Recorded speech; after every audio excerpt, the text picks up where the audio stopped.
And we're on. Hey, welcome back to our Band of Badgers channel. This is our session 1 for our first Friday night adventure for Eberron. So restarting our Eberron series after finishing Friday night fights back in February before we all got locked down. So we've got a new group. We had session 0 a couple of days ago where we all rolled up and we did pretty well in terms of rolling their stats. So we'll see how it goes tonight for our session 1.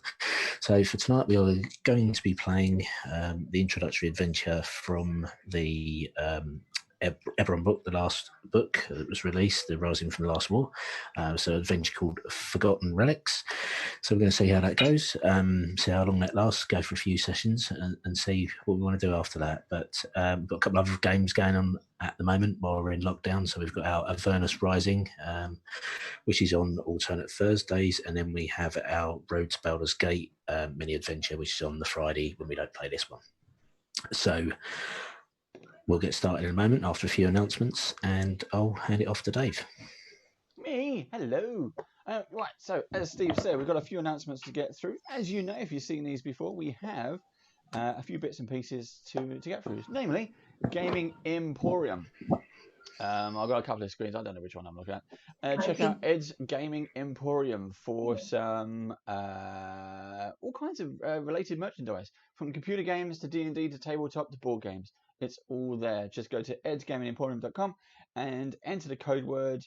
I've just lost it. Bob10 for a 10% discount. Thank you very much. And then we've also got 3D&D.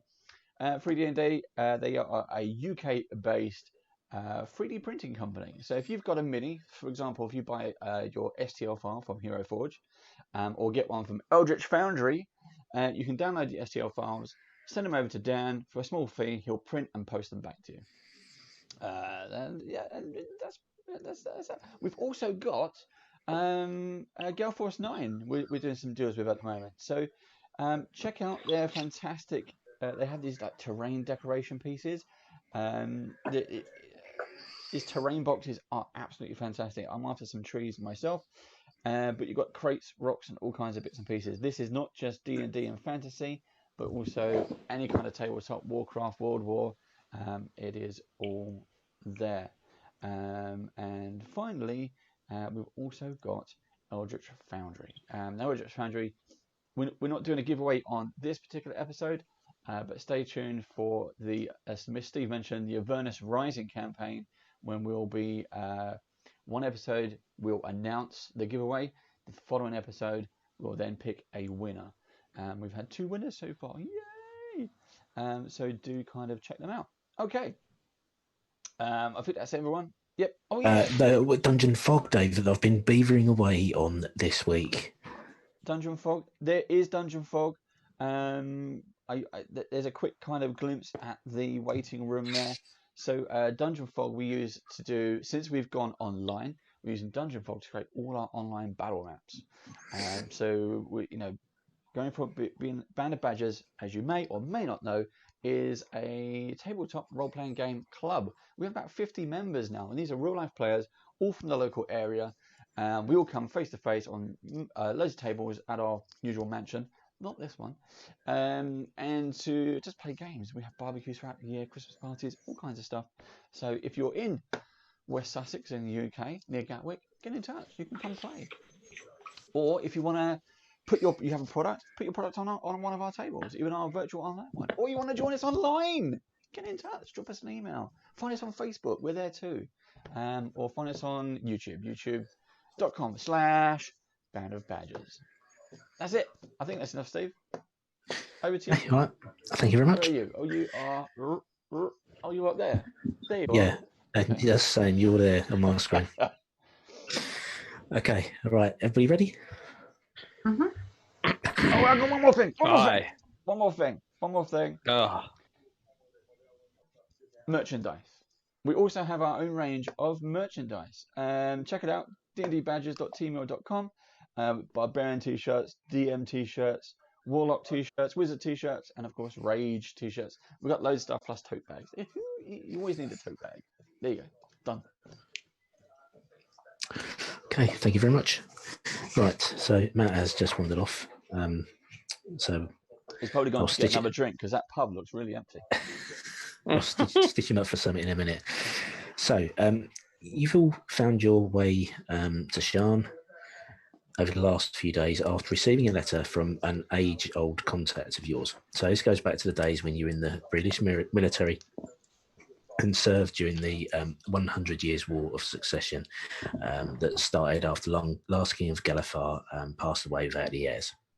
So the five nations of Corvair fought against each other, and the leaders of those nations all vied for succession. The war ended after the nation of Seer was destroyed in a cataclysmic event that became known as the Mourning, and a peace treaty was signed 2 years ago. So there's been 2 years worth of peace. So this particular person who's reached out to contact you for aid is your old sergeant in the unit used to... Dave's waving at me. I was going to say, Steve, we're over here. Because I've got the camera. A bad habit of looking at you rather than the camera. Hang on, let me move the camera. We're over here. There you go. Now you can talk to us. Well, hello there. Because the laptop's in a different place, so I gave myself more room. Normally I'm only playing. Right, anyway, let's start again. So you've been contacted by the old sergeant of your unit, a Sergeant Jermaine Vilroy, who you know has joined the Shan Watch, and she holds the same rank in the Shan Watch now as she used to when you leader your unit. She's each in turn saved your lives, helped you out in some ways, so you feel like you owe her. So you have made your way to Shan after receiving a letter. So I sent you a letter on WhatsApp, but there is actually a copy here that I got with my Eberron Rising from the Last War, Beetle and Grimm's Gold Edition. So they're printed on some nice paper here. Okay, so I don't know if you can read that. On my screen it's mirrored, so I can't remember if I've turned that setting off or not. That's fine, we can read that. Okay, so with letter in hand and perhaps your own agendas in making your way to Shan, you all find yourselves approaching the Loranda Tower at the appointed meeting time. That's around evening on a Thursday, and I forget what day of the week Thursday is in Eberron terms. I'll have to look it up in my notebook. So we'll get started. So an orange glow covers the top of the Loranda Tower as the sun sinks in the sky. Above, the great airships of the House Loranda float like leviathans surrounded by brilliant rings of elemental energy. Below, bridges crisscross at all levels of the city connecting Shan's great towers. The sounds of crying children, barking vendors, cursing sky coach drivers and braying hippogriffs rise up to become a unique din that can only be heard in the City of Towers. Each of you carries a letter from your acquaintance, Sergeant Jermaine Vilroy of the Shan Watch, that reads, "I'm calling on you for a job. I can't write the details, but it pays well and requires your skills. Meet me at the airship dock on top of the Loranda Tower and come armed." So the Loranda Tower is located in the highest towers of the upper central part of, the upper central ward of Shan. So I sent you a map earlier today of the city of Shan. If you're not a resident of Shan, it's pretty easy to find your way around. You can contact any House Civis representative in any ward, and they will provide you with directions. You can take one of the many numerous lifts that are located around the various different wards to make your way up the towers, and bridges and crosswalks that connect all the different wards together. So you can find your way around fairly easily. It's an urban setting, and it doesn't take much effort to find where you want to be. So you'll find yourself at the top of the Loranda Tower at the required time. At the moment, Sergeant Vilroy has not arrived. So do you want to introduce yourselves, get reacquainted as a group? You haven't seen each other for the last 5 years. No.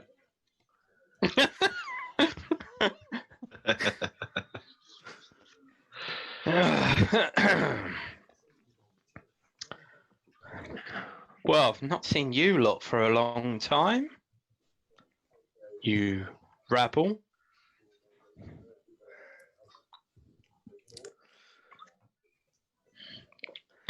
Not got much to say for yourselves. You gotta love that initial introduction time, didn't you? So, as darkness descends on your silence and the city, you see the windows light up in the towers around you from bottom to top. A cool wind whisks between you, drowning out the other noise of the city. A glowing pipe in her mouth. Sorry. A nearby lift rises, carrying a dwarf in her mid-30s with close-cropped black hair and a glowing pipe in her mouth.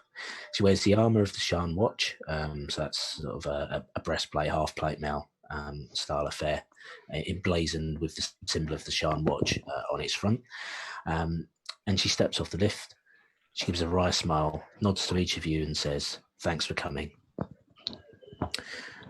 Godric, Jocelyn, Relic, Kingsman, it's good to see each of you again. I thank you for attending to my request. It's not one that I wish to make, but it was necessary. How are you all? Godric, what have you been doing for the last 5 years? It's good to see you. I see you've picked up a few more tattoos. Well, it's good to see you too. To be honest, this is the first time I've actually been out and about. I've been in a wizard kind of monastery for the past 5 years since we last saw each other. And I've been studying, and it's taken up all my time. To be honest, it's a little bit disconcerting being out in the normal world after such a long time. Well, I wouldn't describe Shan as a normal world, and to be honest, in the lower quarters, you probably feel hemmed in as much as you would in any monastery. So it's good to see you, and I thank you for your assistance. How about you, Relic? How have you been? Still as surly as possible, I see. Well, I'll be honest with you. It's been quite an experience. I've been lost in my thoughts most of the time, keeping myself afloat with my smithing skills.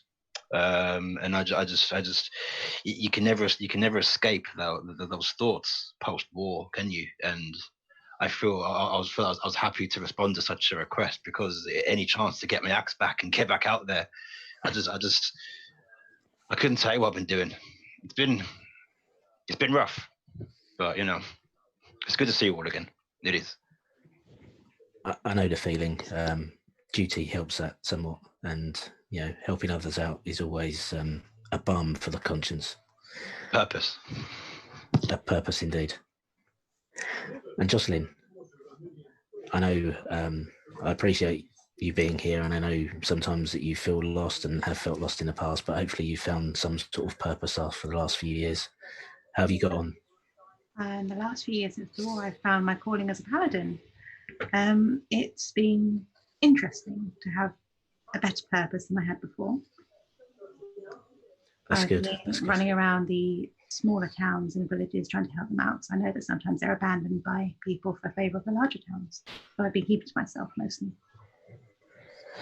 That's good. It's good that somebody's working on behalf of the small man and those on the outskirts of civilization. And Kingsman, I know duty has always been your port of call, but how have you fared? I've been good, Vilroy. The past few years have treated me well.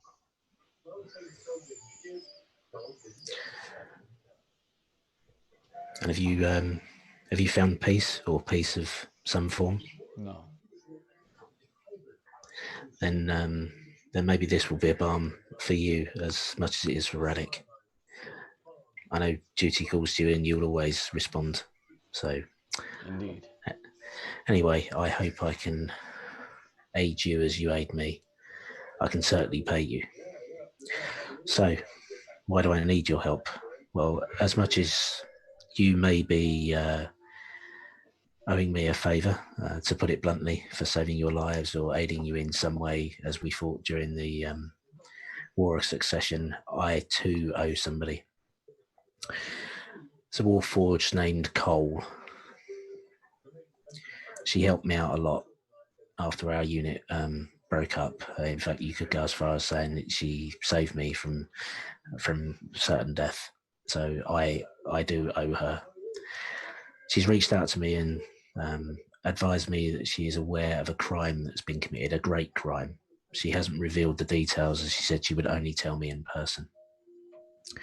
I do fear, however, that if I turn up as a known member of the Shan Watch, then it could draw attention to her, and I'd rather not put her at risk in that way. So I call upon you to stand in my stead, reach out to Cole and find out the details of the crime that she knows about, and maybe assist in resolving it and bringing perpetrators to justice if that is what is required. What are your thoughts? We will always I'd be bring them to only too happy justice. to help. As I say, I can pay you. I can forward you each 25 gold pieces now. And then at successful resolution of bringing in Cole, I will pay you a further 50 gold pieces. I know many of you are not residents in Shan, so I've also arranged for room and board at Galanda Hall. So Galanda Hall is located in Middle Jura, not far from here. It's modest lodgings, but a place to sleep in safety, and much better than what we were used to when we were in the army. I also extend this writ of deputisation to the Shan Watch.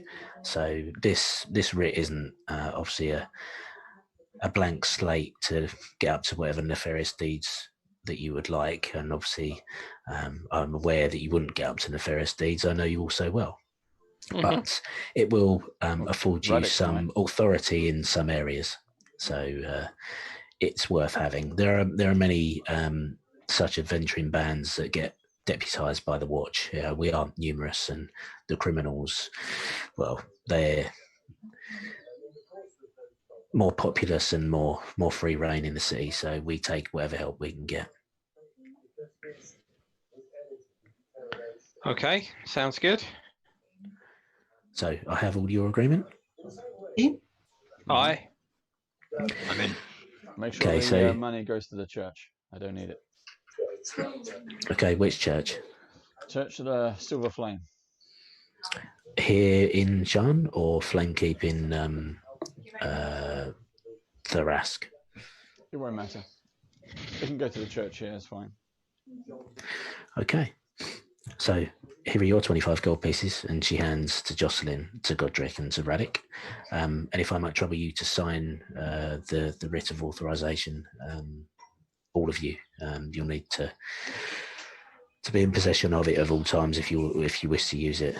Any expenses you incur during the performance of this investigation, we will also honour, but you will need a receipt, and you'll need to bring it to Dagger Watch. Aye.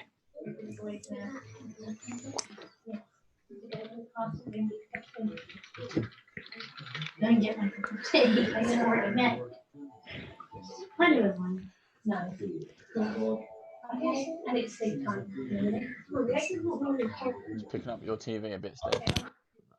It's the kids, hang on.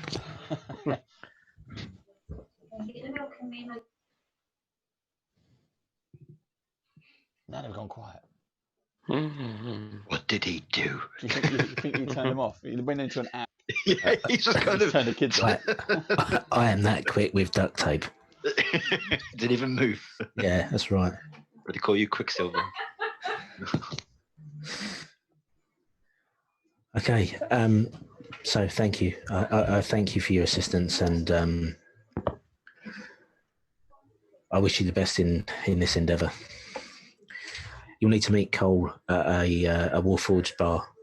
It's a bit of a dive bar. The Warforged, they keep to themselves, and well, most people don't make them feel welcome. So you'll need to find a way in. Obviously, you're going to stand out, but that shouldn't be too much of an issue. The Warforged are fairly peaceful, even if they are,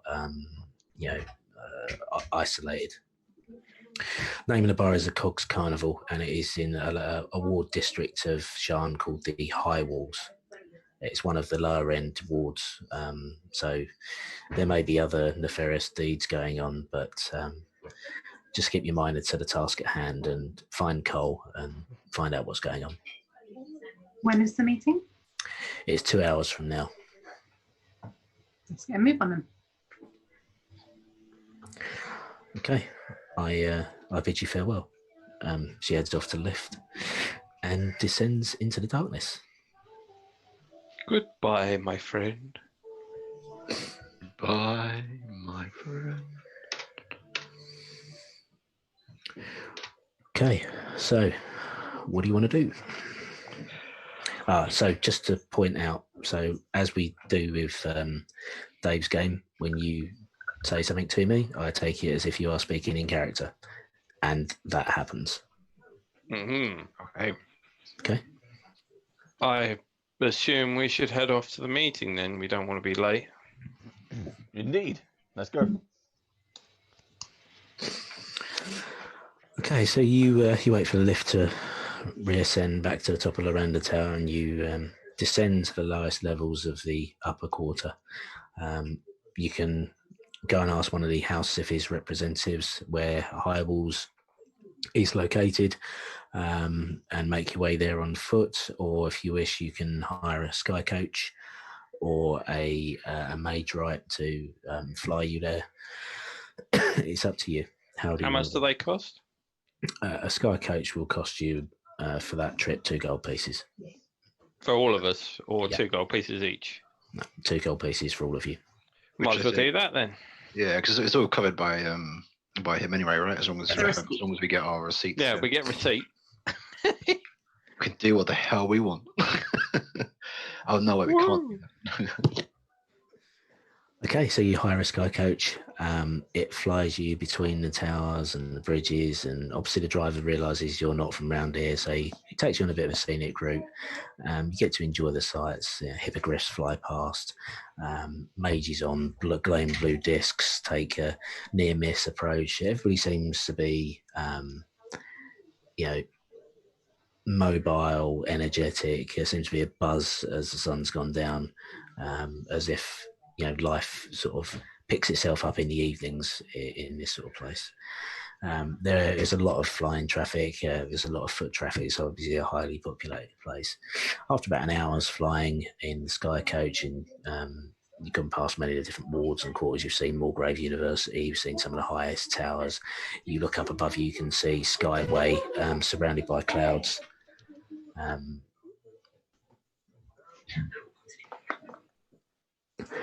You've seen Skyway and some of the highest peaks and the richest houses of the nobility of Shard. Dave's background just picked off them, so his green screen. Yeah. Wow. I've got this flickering bit. Yeah. They're in the corner. Yeah. So you eventually find your way to High Walls. This neighbourhood, as you've been told, is run down. The stench of body odour and garbage and tobacco mix together in the streets and form this like cacophony of odours that sort of take on this sort of sweet, rotting stench. The High Walls cut the district's crumbling, vandalised buildings off from the rest of the Shires. It's almost like this particular area is being walled in to protect the rest of the city from whatever disease and decay is occurring here. Tall towers rise over the walls like imposing sentries. There are lots of people on the street, most of which are standing idly by on the street corners. And as you walk past, they eye you suspiciously, though they do not approach you. They tend to be keeping themselves to themselves, but obviously you're staying out as outsiders. What do you want to do? How long until the meeting? It's about another hour, another 45 minutes. And we know where it is, as in from here, or... No, you do not. I guess we better ask for directions or something. Okay, there's a couple of old beggars laying in a doorway. There's a merchant sort of packing up a little mobile cart. It looks like he's been selling fruit and veg. There's an old lady carrying some washing away from a square fountain where she must have been doing her laundry. There's people around to ask. All right, okay. Should we ask someone, guys? Who should we ask? The beggars know the streets. I suggest we ask the beggars. I was thinking the same. Also, they'll appreciate a penny. Indeed they do. So as you approach, both of them sort of rouse themselves from whatever stupor they've drunk themselves into, and both hold up a grimy palm towards you. I place Has anyone one got silver anything in there. less than a gold piece? Got a silver. I put a silver in one of their palms. He looks up at you, clenches a coin and bites down on it between his teeth and looks up at you appreciatively and says, thank you. Dwarves have always been a good race. One of my favourites. What can I do for you? That's good to know. I walk away and leave the other guys to talk to him. So I ask him if he knows where this place is. As you start to speak, he lifts his hand towards you, now empty of its silver coin.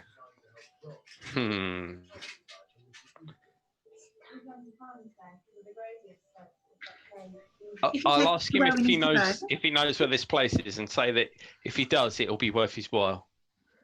Wave the gold coin in front of him. How much worth? Because I got a silver for not even any questions. That's because dwarves are silly people. 2 silver it is then. What are you after? What was the name of the place? Come on. Nobody? Who are you asking? Are you guys? I fucked up, mate. It's a dwarf thing.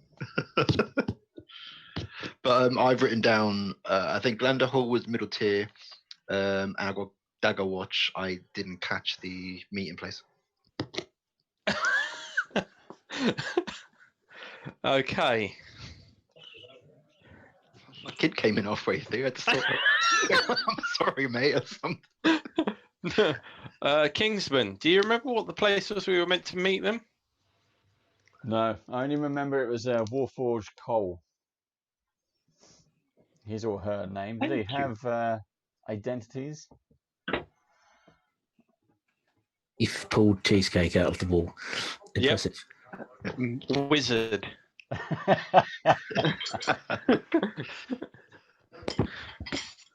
Yeah, okay. So what was one of those places the place where we got to meet them? One of what places? The places that Dave just said. Kingsman just said. Sorry. So you're looking for a Warforged? Warforged bar.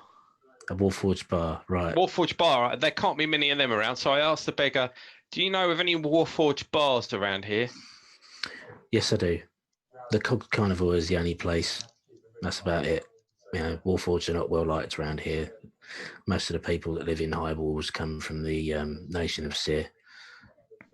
The Warforged fought for us, and now they stand on equal terms with us, and we don't like that. I tend to keep them to themselves in the Cogs Centrois.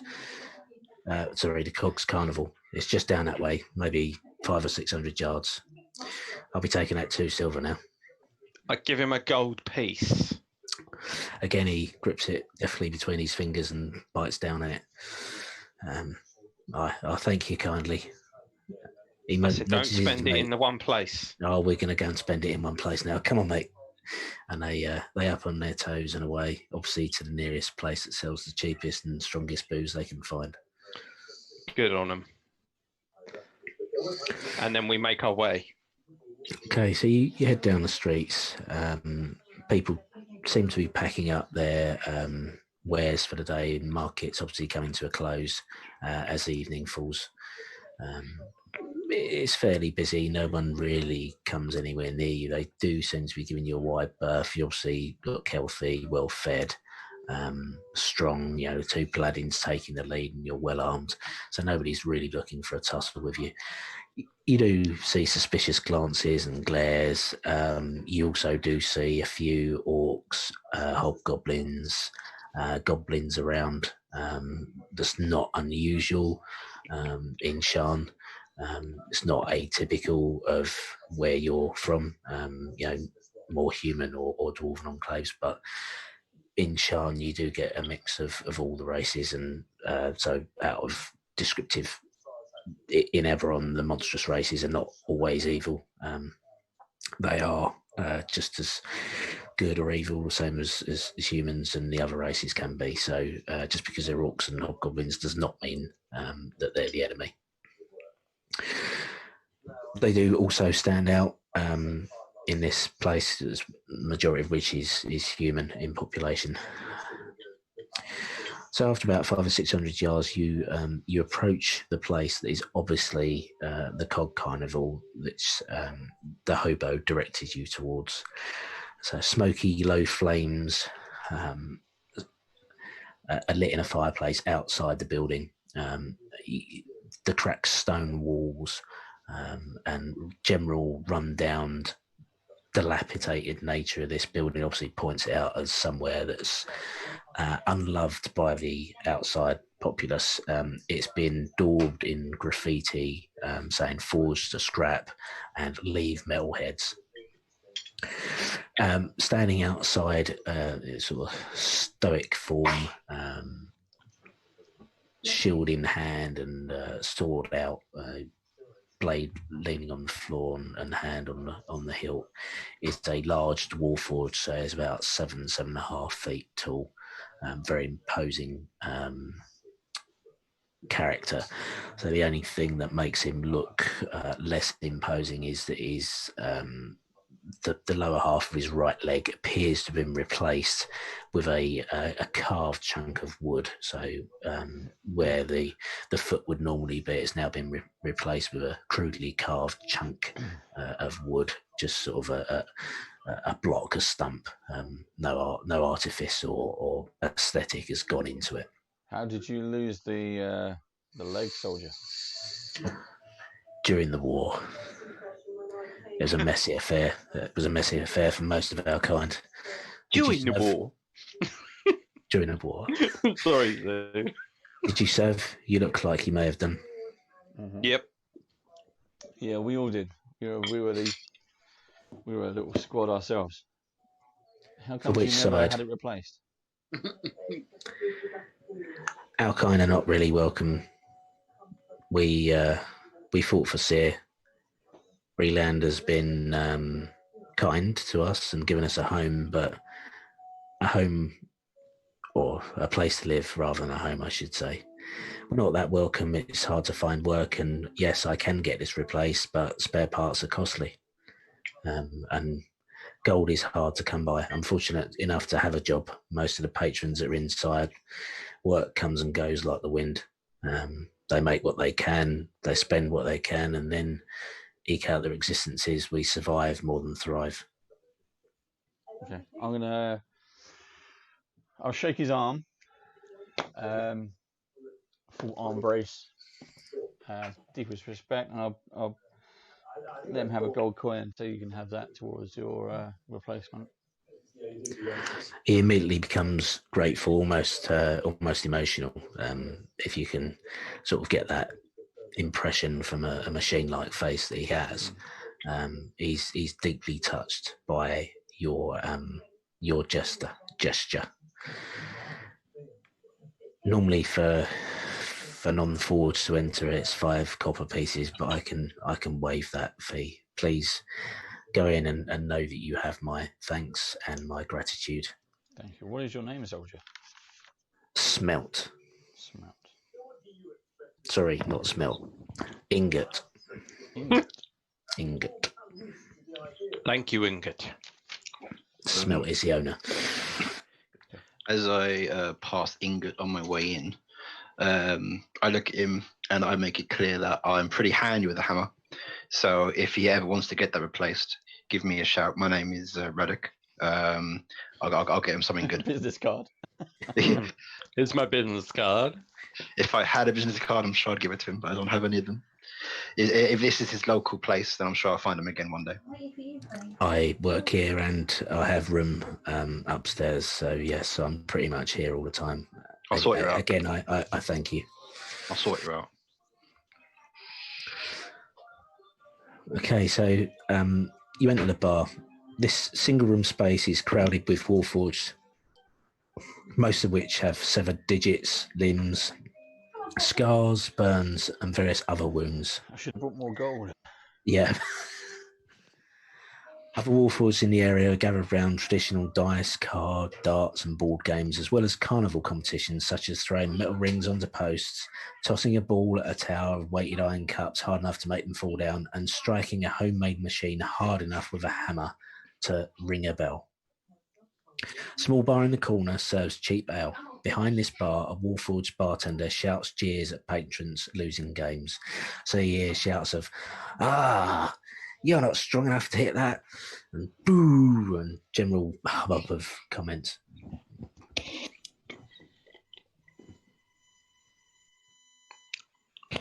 Youngest going to bed.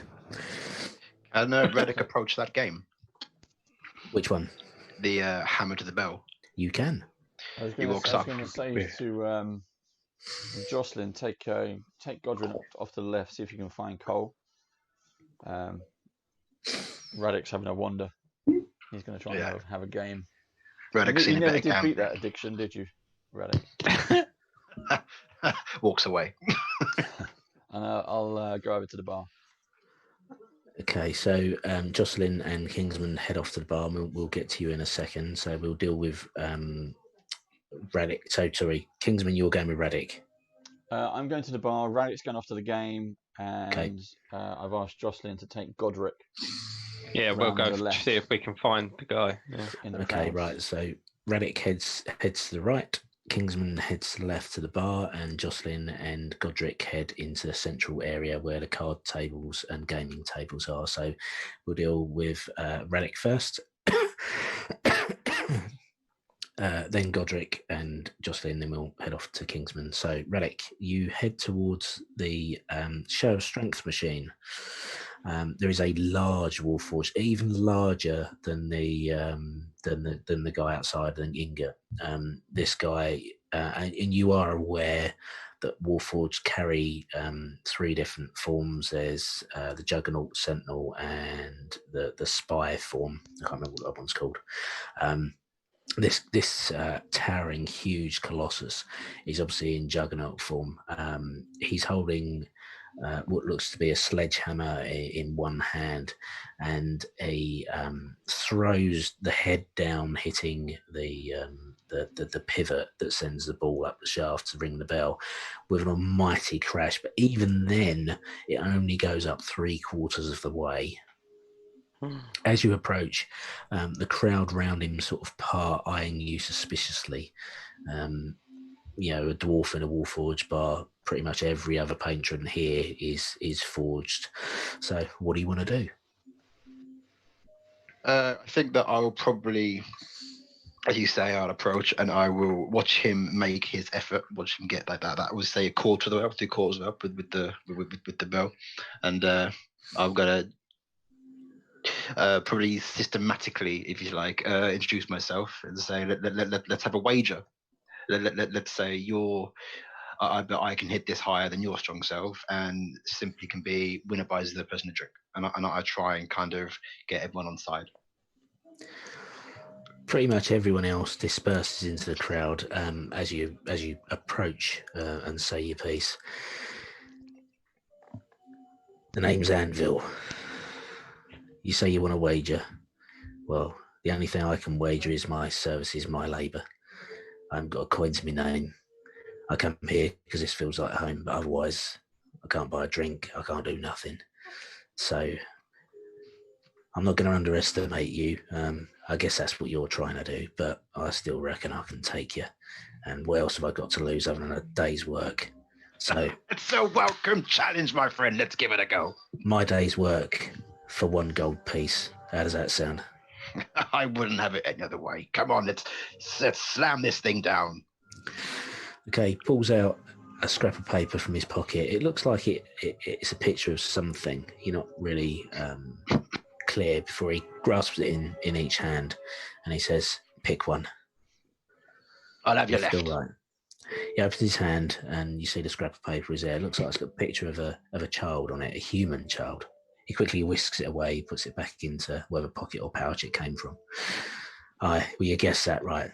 You want to go first, or do you want to make me go first? Let's see what I'm up against. Slam it down first. I'll go second. Okay, so he approaches it, picks up the sledgehammer again with a single hand, and throws it down, missing almost completely. It just catches the edge, and whatever strength he put into it, you can see his technique is what's causing the problem. He's not very accurate. As you stare into his eyes, you do notice that one of them is clouded, and he's obviously blind, and maybe that is what's throwing off his aim. He certainly give it a strong enough hit, but because it was off centre, the power was gone. The ball didn't even get up halfway this time. He looks completely deflated with his effort as he hands you the hammer. Valiant try, my friend. Let's see if I can do this. Do you mind if I use 2 hands for this one? As you see, I'm a bit of a smaller man than yourself. Aye, it's a fair game. I gave it my best shot. You give it your best shot. Picks up the hammer as I raise it above my head. I do all I can to slam it down with all my force. I will roll a strength check, and I got myself a 21. A 21. You smash down, the ball flies up, but even with that, what you feel like is a pretty sturdy hit for you. What did you roll on the dice? The dice was 17 plus 4. Are you skilled in athletics at all? Because it would have been an athletics check. Oh, I'll do. Let me reroll that again for you, sir. That is 22, 16 plus 6. Okay, so 22. So even what you think is pretty much your full power, and you did hit that pretty square in the pivot, it still only goes up 8/10 of the way. You realise that you're actually trying to elevate what is pretty much close to a cannonball. It's a fairly hefty piece of steel that you're trying to move. So you suddenly realise how strong these Warforged must be for this to be the strength test. But you do clearly beat Anvil, and again, he does look deflated. He taps you on the back and says, that was a good effort, a good effort. I've not seen many ring that in here, and that's the closest I've seen today. So you're formidable. Just tell me when and where, and I'll be there to do the day's labour. That's very kind of you, my friend. Now come with me to a drink. I'm buying. Let's go to the bar. No. I don't want to be in your debt. I pay my debts. We haven't got nothing else except our pride. I lost the bet. I'll do the day's labour. I'll still take the drink, but I'll do the day's labour, or at least try and help you out in some way. Good man, Anvil. Let's go and drink.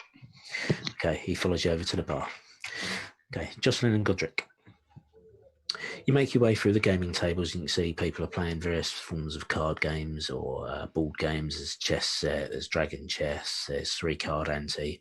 It doesn't seem to be much money changing hands. Everything seems to be done on scrips of paper, almost as if they're not pretending to gamble, but nobody really has hard cash. So maybe they're gambling in other ways. They're transferring favours or promises of future debts to be paid off. You're not really sure. Each game you sort of approach, everybody at the table, the forged, certainly they look up you a bit suspiciously. Conversation dies down as you wander over and stuff like that. So what do you want to do? I leave Godric alone and start wandering around eavesdropping on all the tables. Okay. I will just watch what everyone's doing for now then. Okay. Games you've seen before, 3-card ante seems to be quite popular. It's not much of a game of skill. That seems to be the most popular game. Scripts are paid for changing hands. There is a live, very small Warforged who's quickly shuffling the cards. Hands are blur, almost too fast for you to keep up with, who's in charge of the 3-card ante game. You stand and observe. Do you want to make a perception check? Both of us or just Jocelyn? Just Godric, because you said you was going to observe the card games. Oh, yeah, I will do that. What am I rolling, sorry? A perception check, please. A perception check. Right. I'm going to try and be really clever and use the D&D Beyond thing. Right, perception. Boom.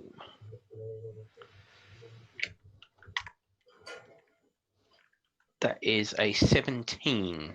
17. Okay, so You can just about follow the blur of movement that this Warforged's hands are making to move these cards around. You do believe, unlike other times you've witnessed these card games out on the street, that he appears not to be cheating. Ooh. And as you stand there, there are enough scripts of paper changing hands between himself and people playing the game that you do really think this is an honest game, which is pretty unusual. So that does give you the impression that the Warforged, despite being ostracised from pretty much the rest of society, are a close and honest people. Yeah, and they're a close knit unit. It's a close knit community, certainly within these four walls. Yeah, cool. Okay, Jocelyn, as you wander around and you try and stay far enough away where people don't really try and clam up conversation and stuff like that. Make a perception check for me, see if you can make out any of the conversation from that sort of distance, as well as the general hubbub that's going on around the bar. Sorry, I just need to go to my...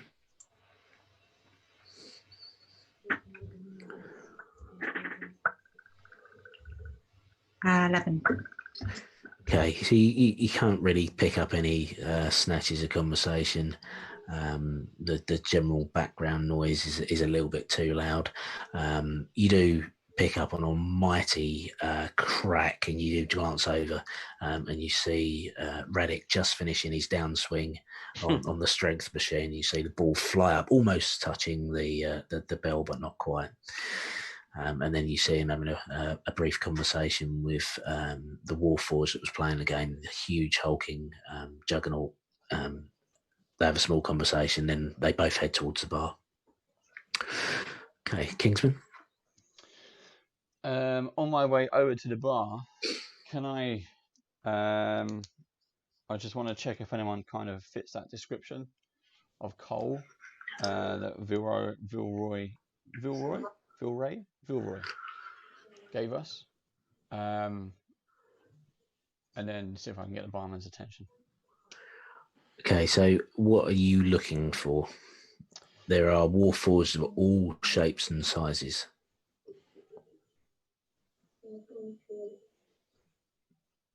Then I'll ask the barman directly. Do you know, is there a Warforged here, or do you know of a Warforged name of Cole? Hi, well met. You look military. You with the watch or something, or what? Let's say I'm ex-military. I've been sent here by a friend of the watch to see if we can locate a Warforged named Cole. No, you got a name, haven't you? Say again? Who's his contact? What friend of the watch? It'd be Sergeant Vilroy. Okay. So you're here for Cole? Yes. She's over there in the corner. And he gestures towards a large-ish Warforged, about the same size as Ingot, about the same size as the guy behind the bar.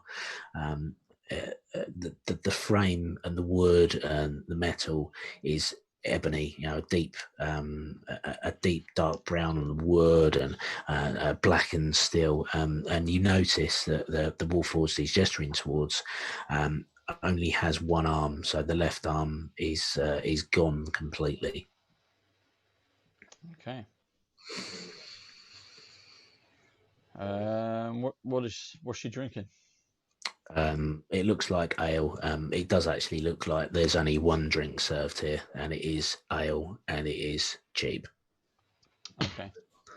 The best kind. Hey! I'll take 2 points, and I'll take them over to Cole and introduce myself. Okay, so you get served with what looks like more than a pint. There's 2 flagons. Yeah. So it's probably approaching a yard in a glass. It is pretty hefty for you, but you are a big lad, so you can manage it. You carry the 2 glasses over and you plonk one down in front of Cole. She sort of eyes you suspiciously and starts glancing over towards the guy behind the bar. He gives a semi-significant nod and a bit of a wink in your direction, and you see that she visibly settles down. So, So we're a mutual friend. A mutual friend, Vilroy. He's sent us here to. He. Sorry, she. I misspoke. It's because all dwarves have beards, isn't it? Regardless of gender. Yeah. It's racist.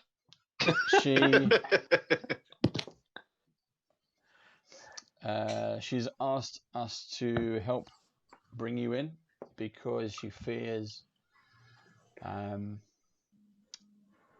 someone may try to get your information.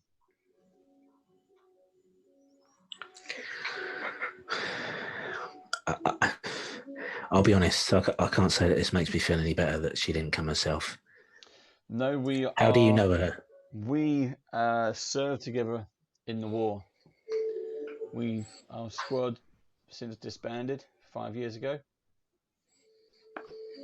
We got a letter asking for help, which if you know Vilroy, she wouldn't have done unless she absolutely had to. We answered that call this evening, and she sent us to find you. Okay. You keep saying we. Are you with those other three that are wandering around? Yeah, the ones that stick out like a sore thumb. Yeah, we all stick out like sore thumb. Okay. Well, why don't you gather them together and we'll go and sit at that table over there and have a private conversation. Okay. Let's do that. She picks up the drink, nods at you appreciatively, and heads over to the table. It's in the corner. It's well away from anyone else. Obviously, people come here for games, it looks like, and socialising. So tables on the periphery are generally empty at this time of night until it gets packed later in the evening. She sits down. I take it you gather the others up. You can get yourselves a drink if you want, and go and sit down. Yeah, I signal over to him. Yeah, it's fine. Okay. Please. Okay, so you sit down, drinks in hand, and she begins her story. This crime that I'm aware of, it's a kidnapping of a child from one of the scions of House Orion. As you're aware, House Orion is a powerful dragon-marked family. They look after the lightning rail. You may have even travelled here. You don't look like Shan residents, if I may say so. You stand out probably as much outdoors as you do in here. My friend Razor, we were inseparable. We also served in the military together. Vilroy probably doesn't know her. It was before I met Vilroy that I travelled with Razor, but we hooked up again after the conflict had ended. She's been helping me out in Shan. She recently found work, and she was working to help me earn enough money to buy spare parts and replace my arm. It's difficult enough for us forged to find work in Shan, and forged who are injured, such as many others in this bar are, well, we're at the bottom of the rung of even the forged society. It was a job for House Orion that she got, but something to do with Darsk, the monstrous crime syndicate that is present here in Shan. They had something to do with it. They had something on the old Orion scion. It was them that I believe kidnapped the child. But well, about 3-4 days ago, she never came home. I fear she's been murdered, and I don't know what to do. And just as he finishes saying that, a bolt of fire zooms across the room and pounds into the wall next to her head, leaving a shower of sparks and brick dust raining down on the table. She looks over, and you notice standing in the doorway is a goblin. She jumps up so quickly the table overturns and your drinks spill on the floor and then splash over you, and then she looks in your direction, an almost sort of sorrowful look as she finishes her story. She looks like she doesn't trust you, but she doesn't see her way out of this, and she bolts through the back door at the rear of the bar. What do you want to do? Ooh, do we Call out pursue Cole her Waite. straight away, or? Do we? Yeah. So do we go after her or stop the goblin? Anything to stop us splitting up into going one way and two going the other? Don't split the party. That's really the I mean, knee-jerk reaction would be drawing into combat, but we need to make sure we don't lose Ho. And this tells me that she's going to the back door. So the longer we stay and fight here, the further she's going to go that way. And we need to get there and reassure her. So I don't know if we can maybe start a distraction in the pub and then nick out after her, some kind of kerfuffle, so the goblin can't see us leave. A kerfuffle. Kerfuffle. It's my choice of words. Let's bolt after her straight away. Okay. Radek, who's your large friend? His name's Anvil. Can he stop the goblin while we go after Cole? Can he stall him? Good idea. Can you all make perception checks for me, please?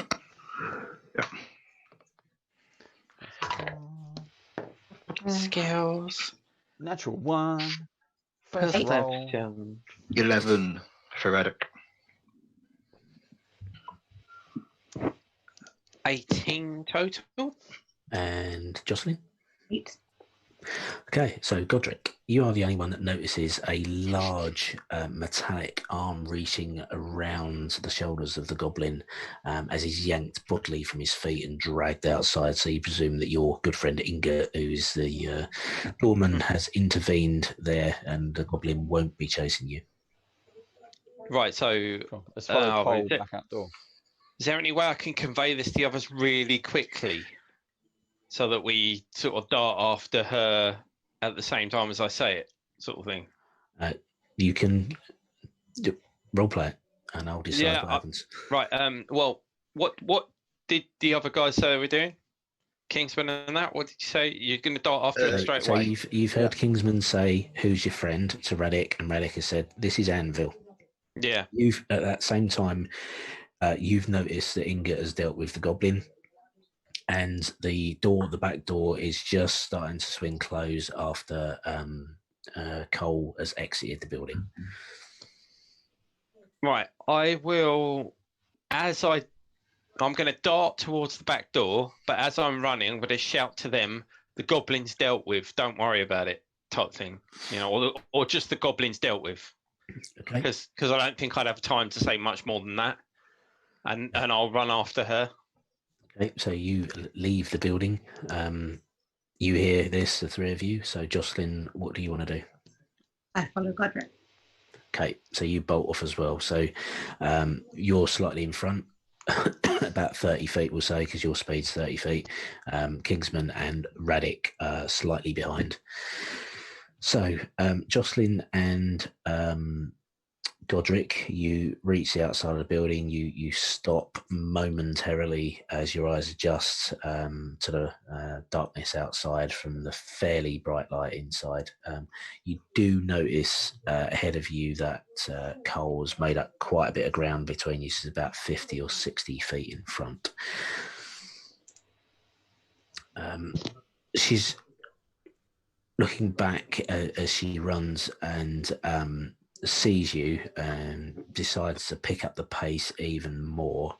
And as she runs past a pile of crates, he crashes them down. So they're forming a sort of a blockade across the street in front of you. So we're now going to go into the chase situation. So I take it you're all going to just dash unless you want to take any other actions or have any other actions to take, your choice. So I'm just going to go around in order. Only to yell, "Stop, Cole, it's okay," type thing. Okay. So I'm going to just go around in order on my screen clockwise, and then we'll pick it up from there. Okay. So Godric, you're first. You yell, "Stop, Cole, it's okay," and then keep chasing after her. Okay.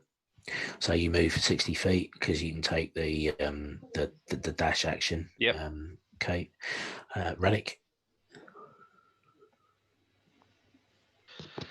I'm very much tailing from the back. And I think at this point, all you hear from me is, "Come on, legs, let's keep going." And I'm just chasing after the guy who just shot way ahead, axes in hands. Okay, so Relic is drawing his weapons and is pumping his arms and legs for all his might to make as much ground as possible. Kingsman. I'll double time it. Okay, so you managed to outpace Relic, so you're about 10 feet in front of him. Now he's still further behind than Godric. Jocelyn. I have sleep spell, right?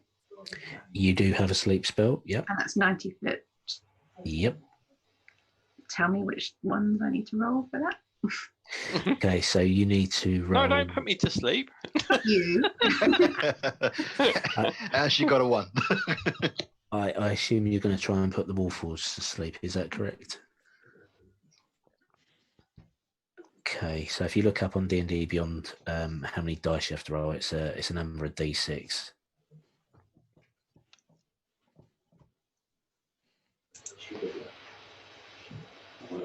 Sorry, my windows have all gone, they've all moved. Hang on. Ah.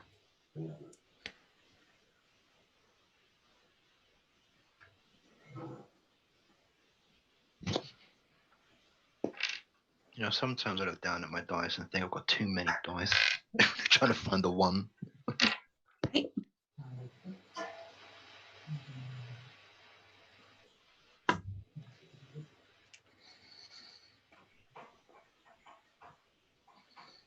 $5d8. Helpful? No? That's hit dice, isn't it? I'm looking at what it says. That's what it says. Mm. Yeah, so you got to roll 5d8 and then tell me what the number is, and I'll tell you whether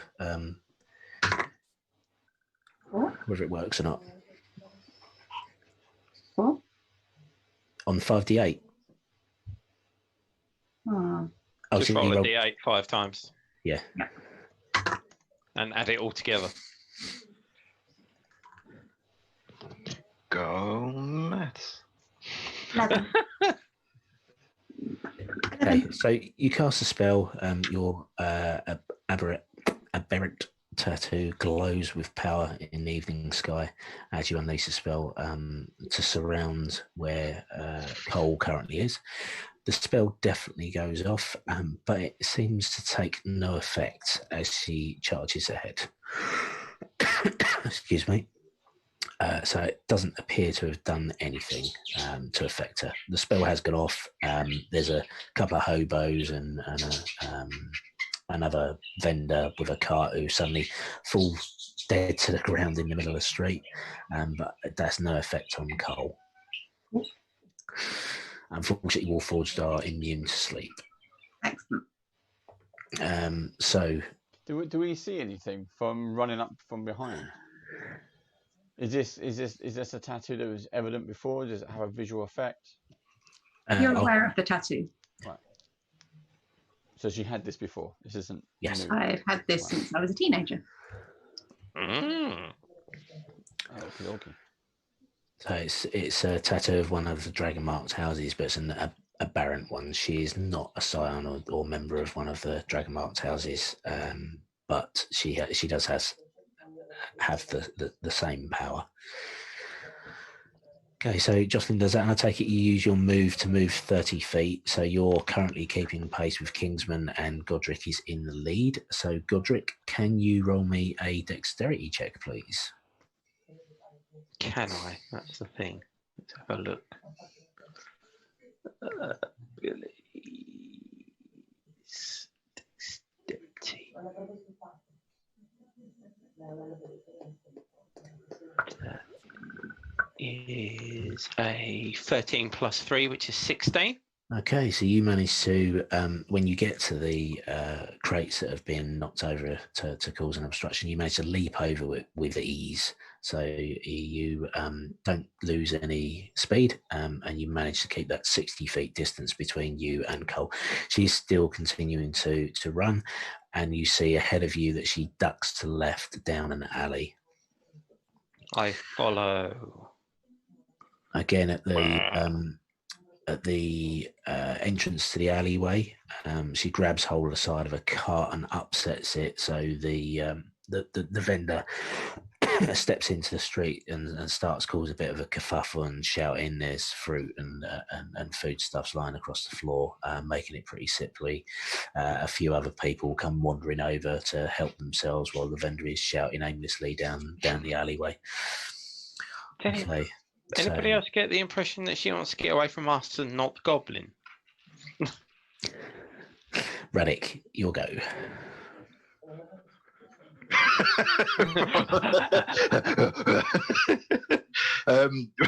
I try and turn my my sprint into a dash. I just always to catch up with this guy, seeing Kingsman casually stroll ahead of me. I look at this deep. Go for it. I look at it as now but a challenge. So I dig deep and I just keep chasing, concentrating. I'm not thinking of much else right now than just trying to keep up with the guys. Kind of badly taking corners, but kind of keeping. So towards the end of your movement, you reach the same knocked over crates that you saw Godric leap so majestically over. Your choice. What do you want to do? Strength through it? Leap over it? Goodness sake. I think I'm going through. The idea here is I got my access joint anyway. I'm not trying to hurt anybody, but I'm just gonna kind of as running to kind of make a path for myself. Okay, so make me an athletics check, please. I most certainly will, my good sir. We have hit 14. With athletics. Yes. Yeah. Okay. So you barrel in, weapons drawn, one axe leading, the other one ready to chop the crate into splinters. But you don't quite manage it. What you actually do is run into it with the leading axe out, and it's sort of pushing itself back into your sternum, and you wind yourself slightly, so you can only do a single move next round. Like I was slow enough. Kingsman, you're up next.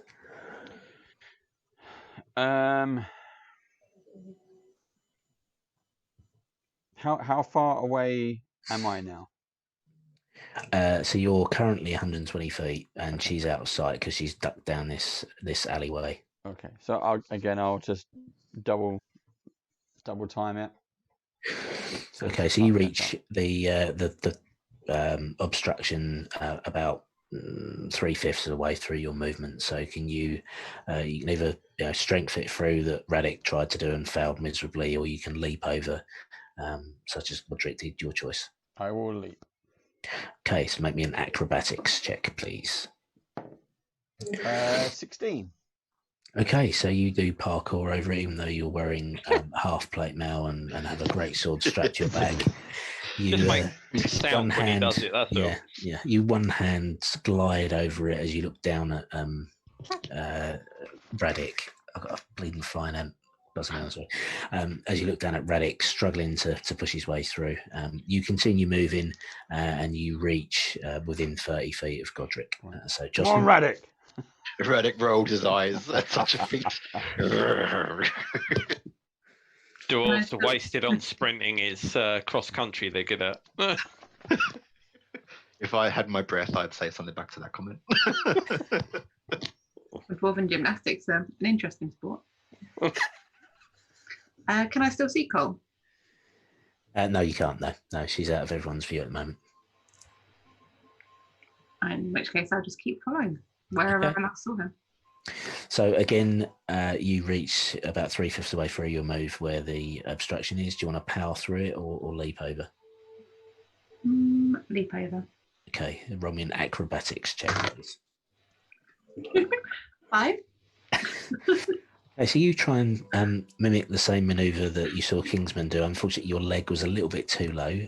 It clouts the top of the crate and you barrel head first over the top, landing prone on the floor, the other side of the obstruction.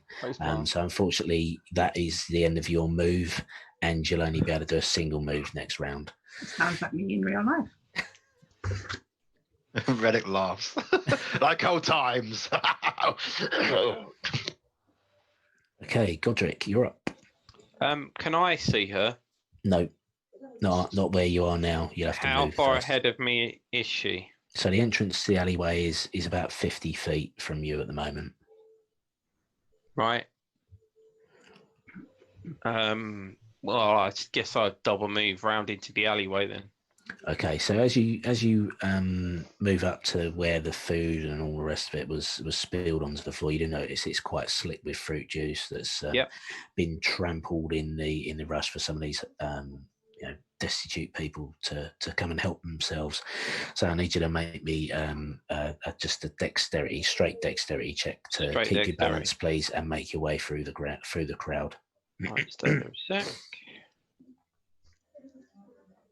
15 plus 3 is 18. Okay, so you make it through without any trouble. You're now at the entrance to the alleyway. Can you make me a perception check, please? Yep.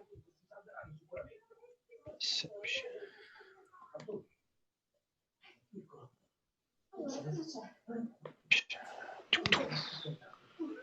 12 plus 4 is 16. Okay, you can hear up ahead of you sounds of battle. Ah, okay. So I reckon she's run into someone. Nobody's close enough for me to yell at, are they? No, and in fact, you can't see anyone now because you've rounded the same corner.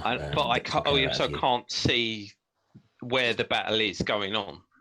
No. Right. Well, I'll just have to keep going then. You can't. That's it. You've reached the end of your move. Oh, sorry. You're Yeah. 60 feet to get there. Yeah. Okay. Okay, Radic, you're up. I don't know if I am anymore. At this point, I'm mumbling to myself why the crates were in the first place. Also, I missed this for some reason.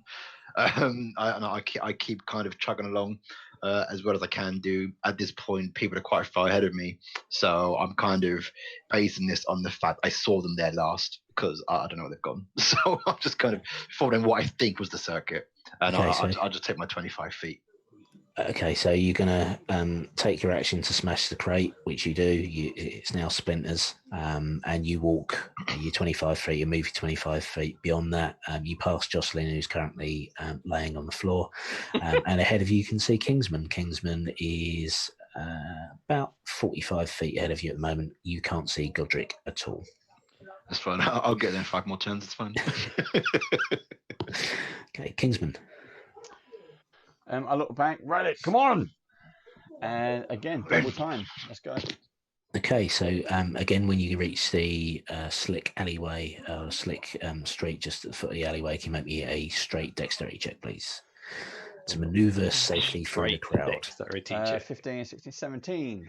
Yep, again, you maneuver around with no problem, and you find yourself just a little bit further back from where Godric is at the moment. Can you also make me a perception check, please? 18 plus 3. Okay, so you also hear sounds of battle. Okay. So because you're a little bit further back than Godric was, because he had that extra 30 feet of movement on you, you're still in the street. So you're really at the mouth of the alleyway, whereas Godric is a little bit further down. So Jocelyn and Radic, you can see Kingsman.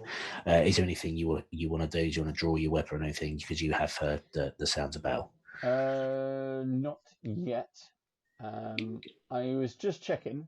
This is outside of. I was just checking how long Divine Sense actually works, but it's actually one action. It doesn't last for any period of time. So I will hold that. I'm going to wait until I get to the end and then probably detect good and evil.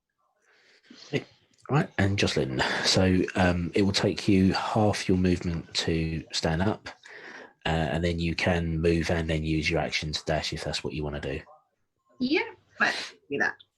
Okay, so you get up and you do move and dash. So you do overtake Radic again, shouting to him on the left as you run past. God damn the little leg. I'll be useful elsewhere. But you are quite a way behind where Kingsman and Godric are. You can still see Kingsman, but Godric is now out of view. Okay, Godric, you're up. Can I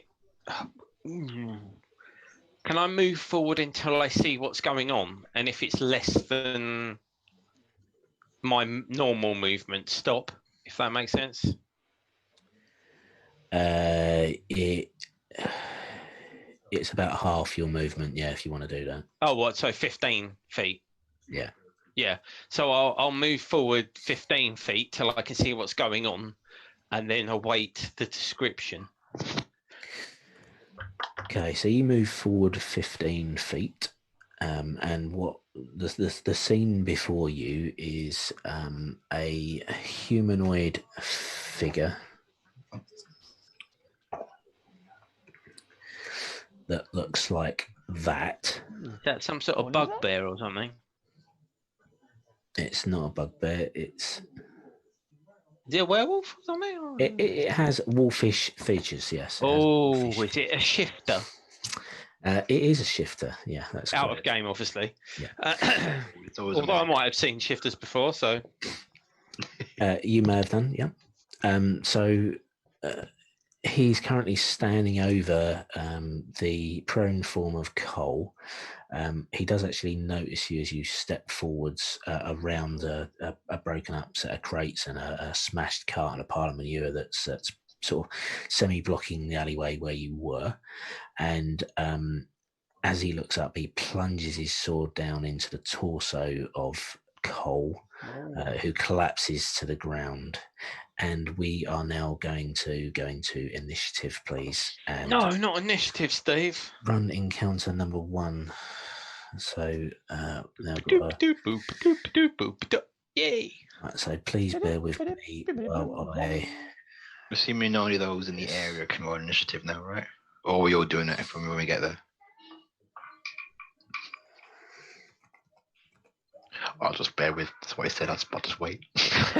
Bear I mean, with. that's what he said. I don't know why. Bear with. Hold on. Bear with. Bear, Bear with. yeah. Bear with. That's what I call a cellular phone.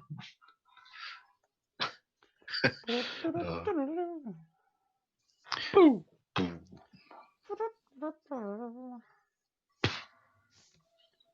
Running out of booze. I'm not. I just had my kids bring me a bottle and a bottle opener. The first thing they brought me was a bottle with a can opener, and I was like, "No, darling, I need the one that looks more bright." No, oh, okay. Is this what you meant? I was like, "Yeah." Oh, I've had to stop drinking because I've had a lot. Need I say more? Yeah. Well, this is a dark one apparently, and it's a bit chocolatey, and I'm not too fond, but it does the job. You want to take the plates for me? Bit coffee like.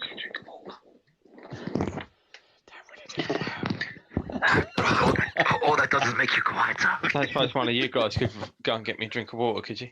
So what was the point? You need to get one of these. Or some very dark coffee. Just starts taking it by spoonful. I've got a white grid screen, Steve. A white quid. Oh, Yeah, I'm just. grid. I am just updating I have a black grid. everybody's map.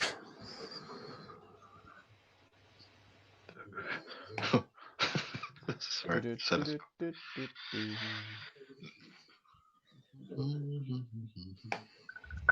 Oh. Okay.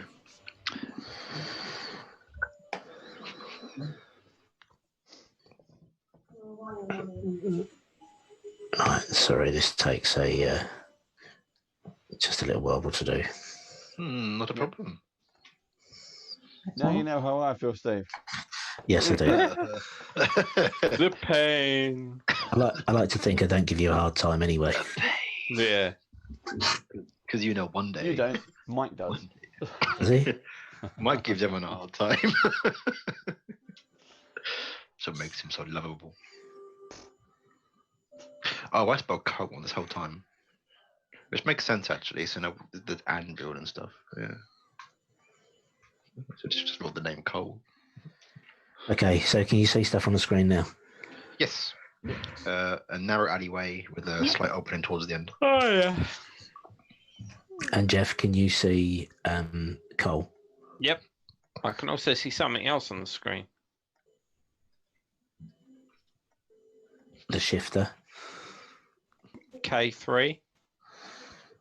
That didn't save when I did it earlier then. I can also see. It's disappeared now, Steve. Yep. I have the power. So are we meant to see different things? Because I could see K3 and code and everything as well from where I'm sitting. No, it doesn't matter. Okay. That's fine. Cool. So. I don't know if you're doing any kind of LOS stuff. How big are the squares, Steve? 5 feet. I'm 5 feet, right? Why did this not save earlier? I'm not too far away. Did you save it? You have to manually save if you make changes. Manually. Manually. You have to save it to the cloud if you're in DM view. There you go. Right. Save it to the clod.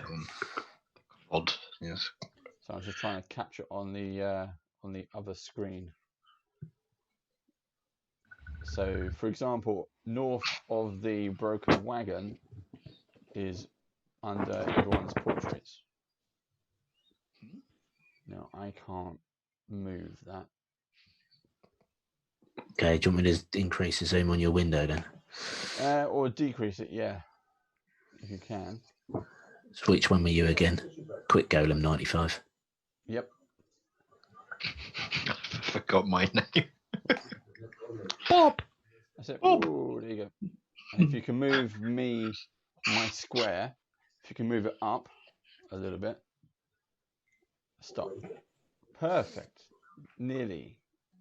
I think we're going to get to cold eventually, so it's only Radic. Just drag him off the screen. Wait, hang on. It's not start that from the get-go. It's only Radic. What you mean is, it's Radic. That's what you should have said. To be fair, you lose me, you lose Jocelyn as well. We're neck and neck. There you go. Yeah. Can you move it down? Your screen, yeah. Yeah, well, move my screen up so that my screen comes down. Okay. Yeah, that'll do. No, well, I can see Cole. That'll do, I Pick. can't see That'll S. do. I'm moving the wrong one then. Your Quick Gargoyle 95, that's why. No, I'm quick golem.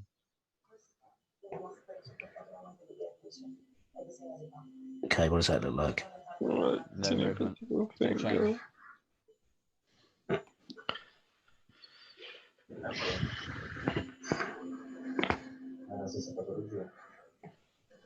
Any difference now? Nope. It's something flickered. There we go. Whatever one you're moving, that's the good one. Yeah, okay. All right. So has that now got... If you zoom out a little bit more, it should work. Too much. Go in.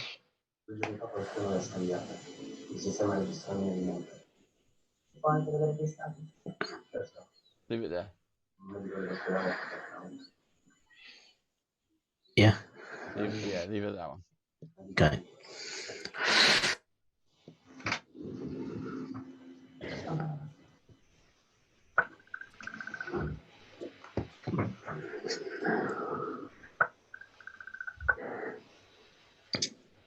Okay, right.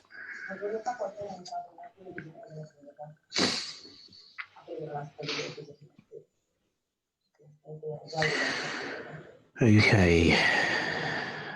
Right, Radic. What did you get for initiative? I got... oh yeah, I got 3. I forgot I got a 3. I closed the window down. I think I must have done that out of disgust for such a roll. Kingsman? 7. Portrait? 16 plus 3, so 19. Jocelyn? 5.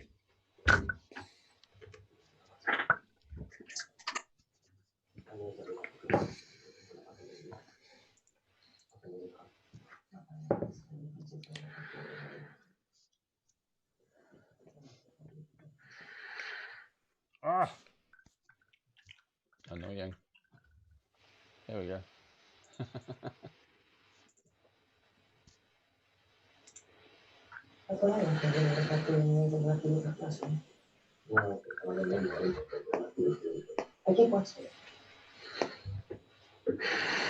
Okie dokie.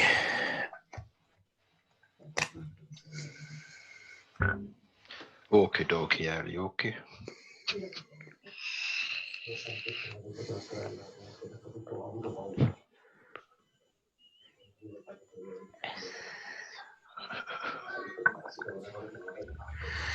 Right. Goldick, you're up first.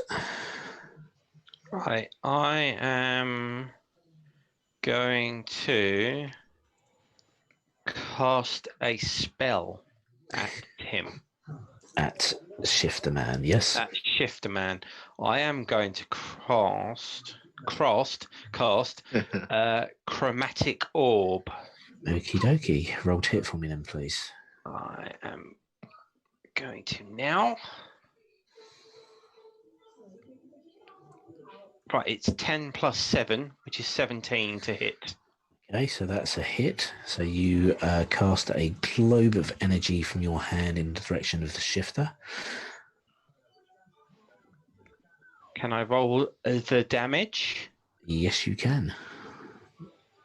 No, I don't get a saving throw on this, do I? I don't think so. Let me just... Oh, fucking hell. Let me just check. No, it doesn't mention saving throws, which I've noticed most of the spells do mention if they've got a saving throw. Yeah. Yeah. He takes 18 damage. Oof. So you... Oh, hold on. There's something special about this as well. I have to... There's something about... Yeah. You're supposed to take one of the numbers and it says what damage type it is, I think. Yes, that's right, yeah. So it's 2d8 damage, isn't it? And then the 8 is one of the 8s is what energy form it is. Yeah, it doesn't kind of tell you on here what it is. So I'm just choose one. It's fine. I'm gonna go with lightning damage. Okay, so you form the spell and the tattoos up your arms glow with energy as you form this ball of lightning in your palm, which you throw towards the Shifter. It hits him square in the chest. He sort of convulses as the electrical discharges through his body, doing 18 points of damage. That is not looking very good for him. He is still standing, however. I just noticed it actually says at the end, damage type that you choose. I thought it was a case. I'm sure there's one spell that I've got where it says the number you roll on one of the d8s is the damage type, but it's not that one, obviously. I think it's Chaos Bolt is one that does. Yes, I think that's it. Yeah, that's one of them. Okay, so that's your go over. Do you want to move or anything? Yeah, I'll move back 15 feet. Move back 15 feet. So the square behind Kingsman, yeah? Yep. And say, bad dog shape thing. Okay. Bad dog shape thing, bad. Kingsman, it is your turn. I will move up 30. Okay, so 1, 2, 3, 4, 5, 6 takes you to there. Oh, I can't see anymore. No, it's because he's. What you see is line of sight from everyone. You see what the party sees. That's really good, but I can now see what you've done. Yeah. Yeah. Oh, that's really cool. I love this. So 5, 10, 15, 20, 25, 30. That's your 30 move, Dave. Yep. Okay, so as you reach that point, the held actions from my go trigger. So you get struck with flames that drift down from above you. Sort of a holy radiant light. So can you make me a dexterity saving throw, please? 15, 16, 17. Okay, so just as this erupts down from above, you manage to just catch a glimpse of it in time. You just take a jolt of a step to your left and avoid taking any damage. It splashes on the floor and discharges harmlessly. So that's his go over. However, 3 hidden kobolds reveal themselves from hiding behind the various different crates, barrels, and trash items that they were hiding behind to attack you with short bows. Of course they do.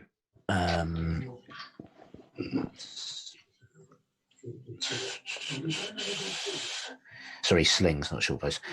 So one hits 21. Yeah, that hits. One misses. That stone goes wide, and then the last one hits an 18. That hits as well. Okay, so 2 hits, 2 stones ping off your helmet from the direction to your left. I'll reveal them in a moment. Figure out where bloody damage is. So you take, that is 8 points of damage in total, please. Okay. Boom. Magically, a bottle of water appears. Okay, and you do see 3 kobolds, and there's obviously the flame came from the spellcaster to your right. If you can see that on your screen. Yeah. Can anyone not see that? Can I just confirm what I can see? You got kobold 1, 2, and 3. Yeah. To the left, and then KA. Is that the werewolf guy I can see to the right? No, the KA is the spellcaster and acolyte. Right, okay. What token have we got, sorry, for the werewolf creature that we saw, the shifter? Oh, I can see everything now. The token for the shifter is the S. Yes, thank you. Okay, cool. I'm with you. Okay, and then there's Cole laying prone in the middle. Okay. All right, so Good. I take it you can see everything as well. Can you, Kirsty? Yes, I can. Right, cool, thank you. Okay, so that's that go over. Dave, you still have your turn. You've only made your move at the moment, so you can go still. Yeah, I can't do anything now. So I can. What I was going to do is try to get over to Cole. Now I realise that there's a lot more people in ambush. Can I sling her over my shoulder? So my next action would be to run away. Run back to the broken wagon. At the moment, she's impaled to the floor by the guy's sword. Yeah, so not possible. Not at the moment. You can obviously pick his sword up if you want. You can do that as an action. No, but I will. I will draw my sword off of my back, my very large sword. Large. And can I intimidate in that way? You can, yeah. Roll me an intimidation check, please. Okay. Is there anything you want to say, or just draw your sword and look menacing? I got an 18 and a +4. 22. Okay, so you pull the sword slowly from its scabbard, taking your entire action to do so. You lean on it meaningfully, leaning towards the shifter, giving him the eyeball. You do successfully intimidate him, so he will be taking disadvantage on his next attacks against you if he chooses to do that. Cool. Does that Nice does that radiate out? Does everyone go, "Oh shit"? we should have picked on him. Oh fuck, shit, guys. Not exactly, no. So I pull off my took very a lot of nice damage. and slowly, and I pull off my 8-foot long sword, and then just kind of point it at him. How tall are you? How tall are you, Kingsman? I'm 6'2", but 10 I plus hold it 7. at an angle. With your 8-foot sword. Like dragged along the ground. I was going to say as he runs. Yeah, hang on. Just remember, Radic, he did manage to jump over the crate. Yeah, I'm aware. I'm aware of what he claims to have done.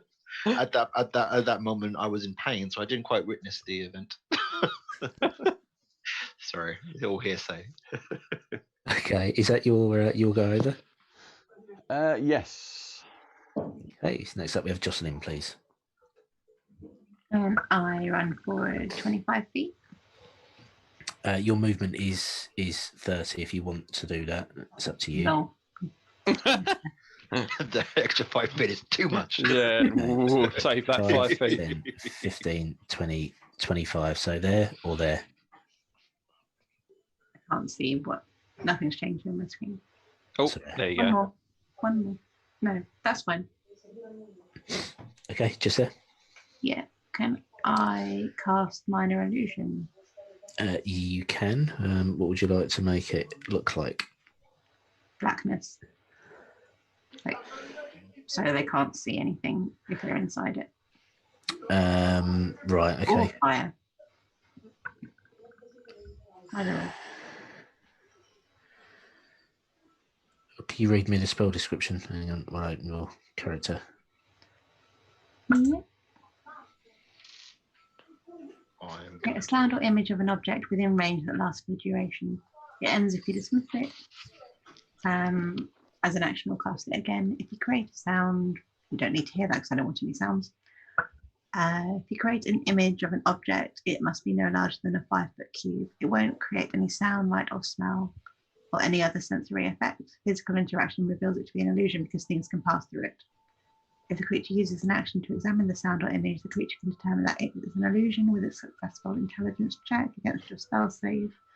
If the creature discerns the illusion as what it is, the illusion becomes faint to the creature. Okay, so it will create an illusion in a 5-foot cube. So you want to try and put it over one of the kobolds. So K1, K2, K3, or KA.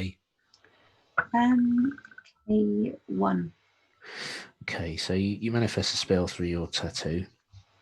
It takes effect because you're trying to use it in a combat scenario. He will get a saving throw straight away. So it's an intelligence saving throw. Is that correct?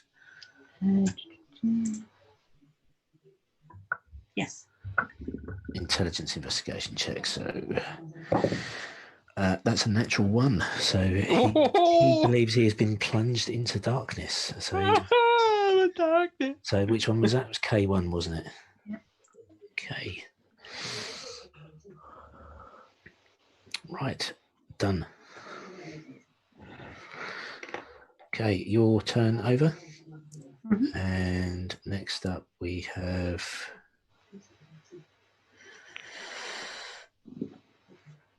Relic. Okay, well, am I still winded at this point? No, you'll find now.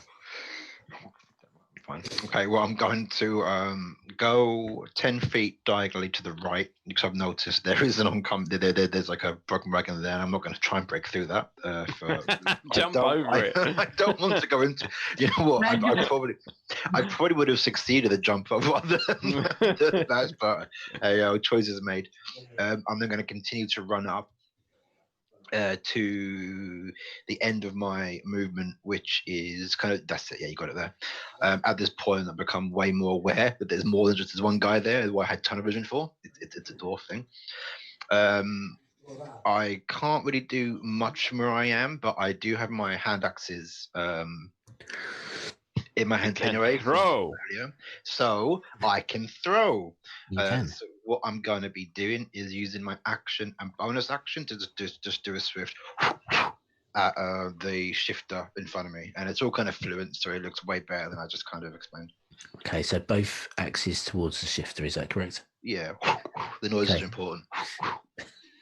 That makes everything. Roll to hit for me with your hand axe then, please. The believability just went. Yeah. Like,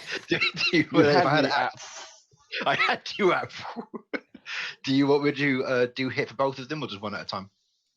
Both of them, please. Okay. You're reaching, aren't you? What a guy.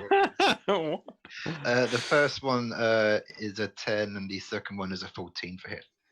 Okay, so the first one goes flying wide. It careens off the wall at the back of the alleyway, doing no harm. The second one, however, does manage to hit. It just lodges into a seam in his leather armor that he's wearing.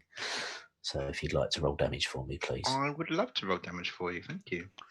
And that hit him for 10. What a roll. Nice. Yes. 10 damage with a hand axe. You got the hand axe. Literally I got the max on that roll. Happy day. Couldn't get a better hit with that. Okay. He actually takes a physical step back with the force of the blow, staggering backwards towards the wall, using it to support his weight. He looks pretty damaged.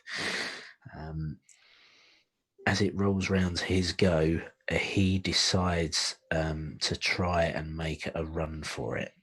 So he will go 5, 10, 15, 20. Is my axe currently lodged in him at this point? It is currently lodged in him. So the only way out past through the alley is actually past Jocelyn. So he gets to that point, goes to take another step away, and will invoke an attack of opportunity, please, Jocelyn, from you. So if you can roll to hit for me.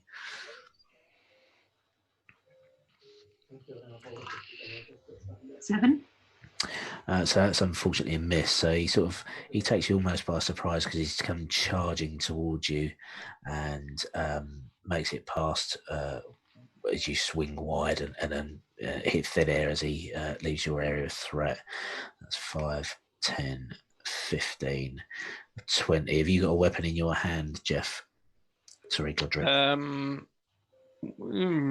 Technically, yes, but because I've got it equipped in my character sheet, I've got a dagger. Yeah, that's fine. So roll to hit for me, please, as he leaves your area of threat. Okay, stay there a second. Actions, dagger. Spinning. I'll shout down the alleyway. Is- Godric! Don't let him leave! 14 plus 5 to hit. That is a hit. Roll damage for me. That does 7 points of damage. 4 plus 3. Okay, so you thrust your dagger at him as he runs past and burying it hilt deep into his chest. He looks up at you as he falls to the ground, defeated. Hey! He is off the board. Well done. Right. Oh, hang You on. never expected the wizard to kill him. The wizard. The wizard! Okay, so top of the round. Godric, it's your turn. Let me check out the battle map. Can I move up behind Jocelyn? I think that's about 25, isn't it, or something, or That's 20? correct, yeah. Something like that. And then I will cast a firebolt at K1 K1 can't see anything at the moment, so they're not doing anything. or K2. Doesn't matter which one. So K2, yep, you can shoot firebolt at K2. So Right. please roll to hit for me. Sec. It's a 9 plus 7, which is 16. To hit. Yep. And 2 seconds. that is 7 damage. Okay, so you again make motions to cast your spell, your arms glowing with magical energy. You release the firebolt of energy. It streams across the alleyway, striking him square in the chest. He's injured but not down. Anything else you'd like to do? Has he got anything flammable on him? Because it'll ignite if he has. No, he hasn't got anything flammable on him. Okay, no worries. I don't think I can do anything else because I can't do anything else as a bonus action, I don't think. That was a cantrip, if that means anything. Still your action. Yeah, no, that's all I can do then, I think. Okay. Yeah. So I'll stay behind my two compadres. Okay, so that's your go over. Right, so that's the Acolyte's turn now. So he is going to cast a spell, which he does. You're not entirely sure what spell he has cast. And then he's going to move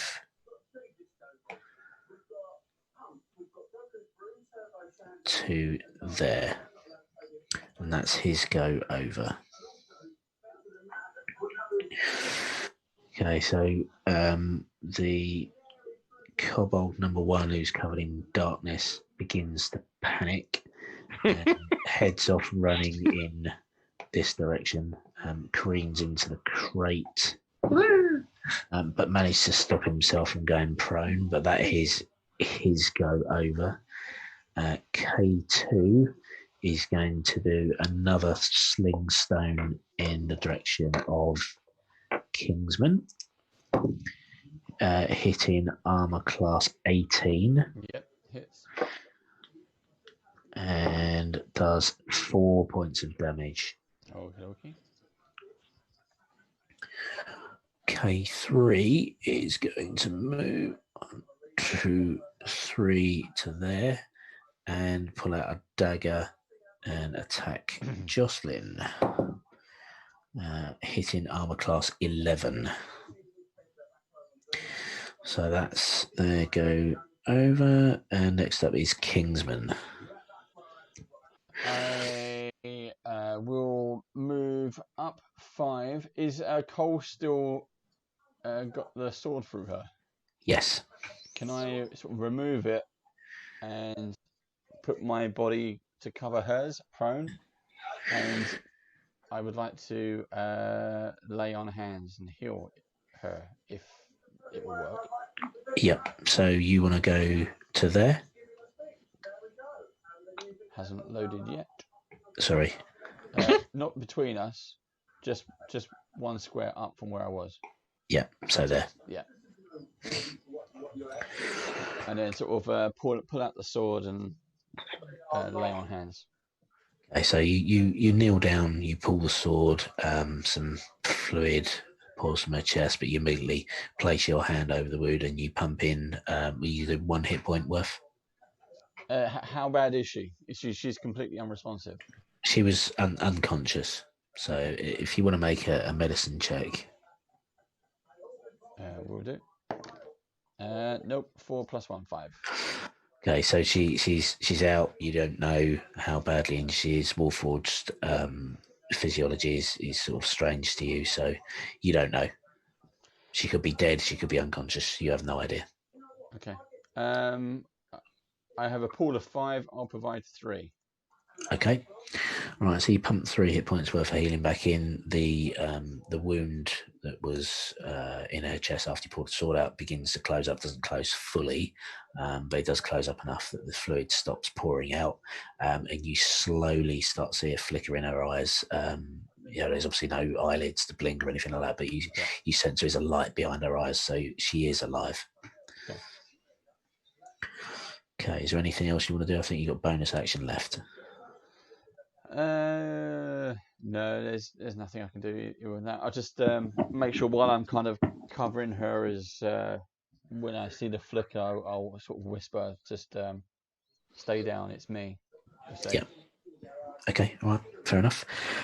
Okay, that's your go over. And next up we have Jocelyn. So there's an enemy directly in front of you. Yep.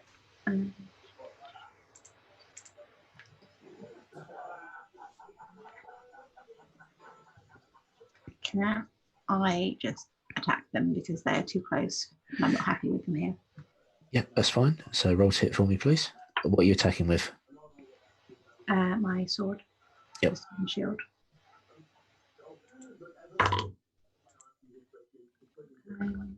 D20 plus strength. Yeah? No?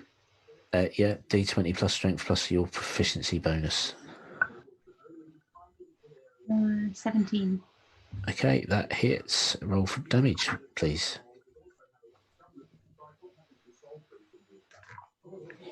And 8. So what did you rolled a D8, yeah? Mm. Did you add your strength onto the damage? In which case 12. Okay. Nice one.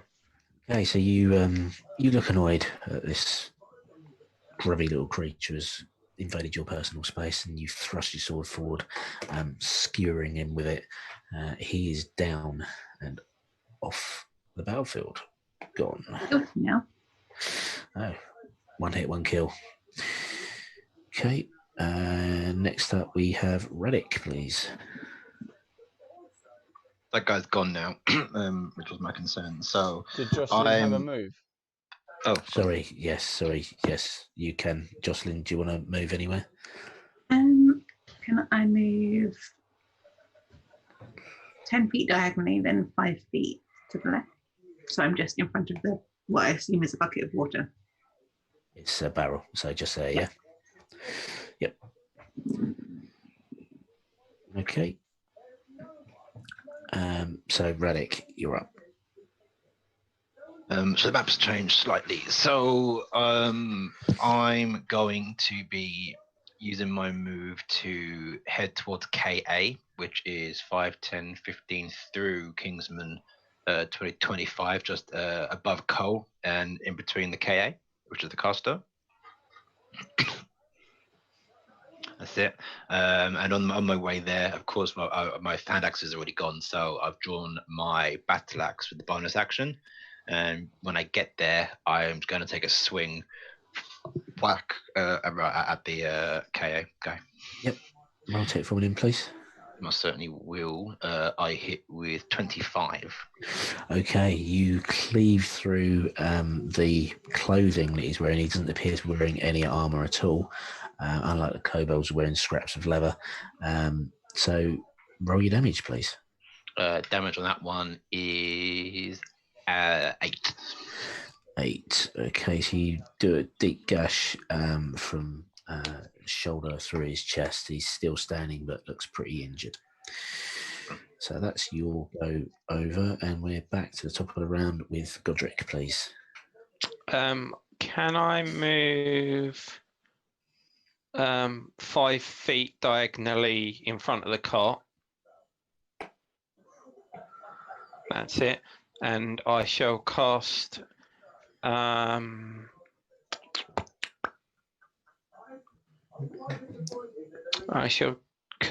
Ray of Frost at KA. Okay. Rotate for me then, please. Ray of Frost.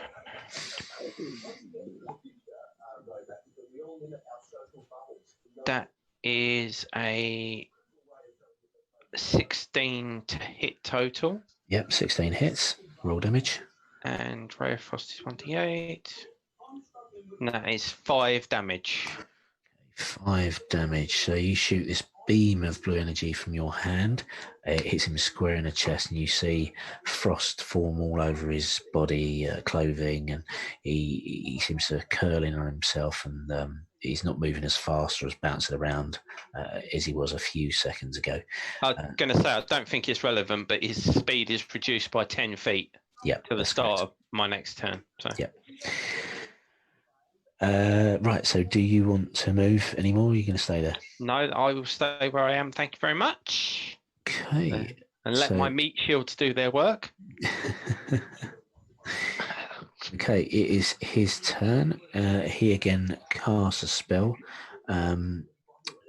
drawing down energy into his palm, much like you witnessed from Kingsman a few seconds ago. He reaches out and touches the wound that Relic's axe did a few seconds ago.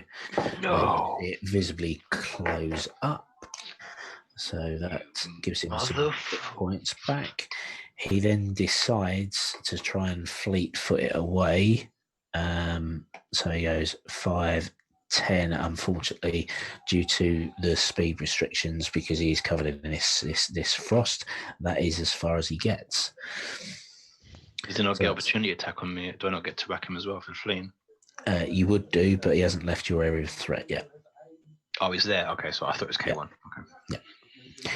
Okay, so next up we have K1. So K1 is going to step up bravely and try and assist his master by attacking you, Relic, with a dagger.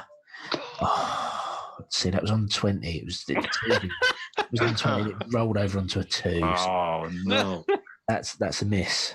So yeah, he goes to strike. It careens off the armor that you're wearing and goes away harmlessly.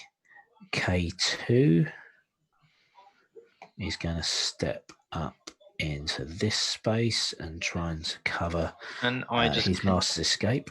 Can I just confirm? I had to pop away quickly. Is K1 now see? He's no longer under the illusion of darkness. Correct, because he ran out of the illusion and battered himself into one of the crates. So he lost his turn in the last round.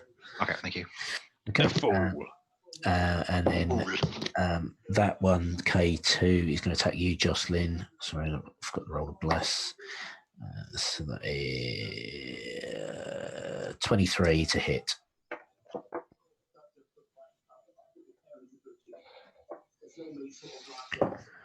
And you take 4 damage, please, Jocelyn.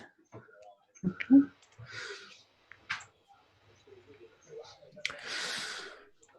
Right, Kingsman, you're up.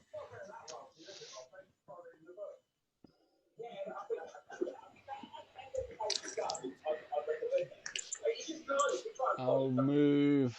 Let's go southwest, diagonally 1, and attack KA. Yep, roll it for me then, please. Greatsword. Yep. 19 plus 6. Is a hit. Right. Nice. Not so good on a damage. 3, 4 plus 4, 8. Vision. Okay, you cleave down with this huge sword that you're carrying. It's 8 foot long. It almost 9 strikes. foot long now. It's bigger on the way down as he swings it. You're getting excited. So It's a grower, not a shower.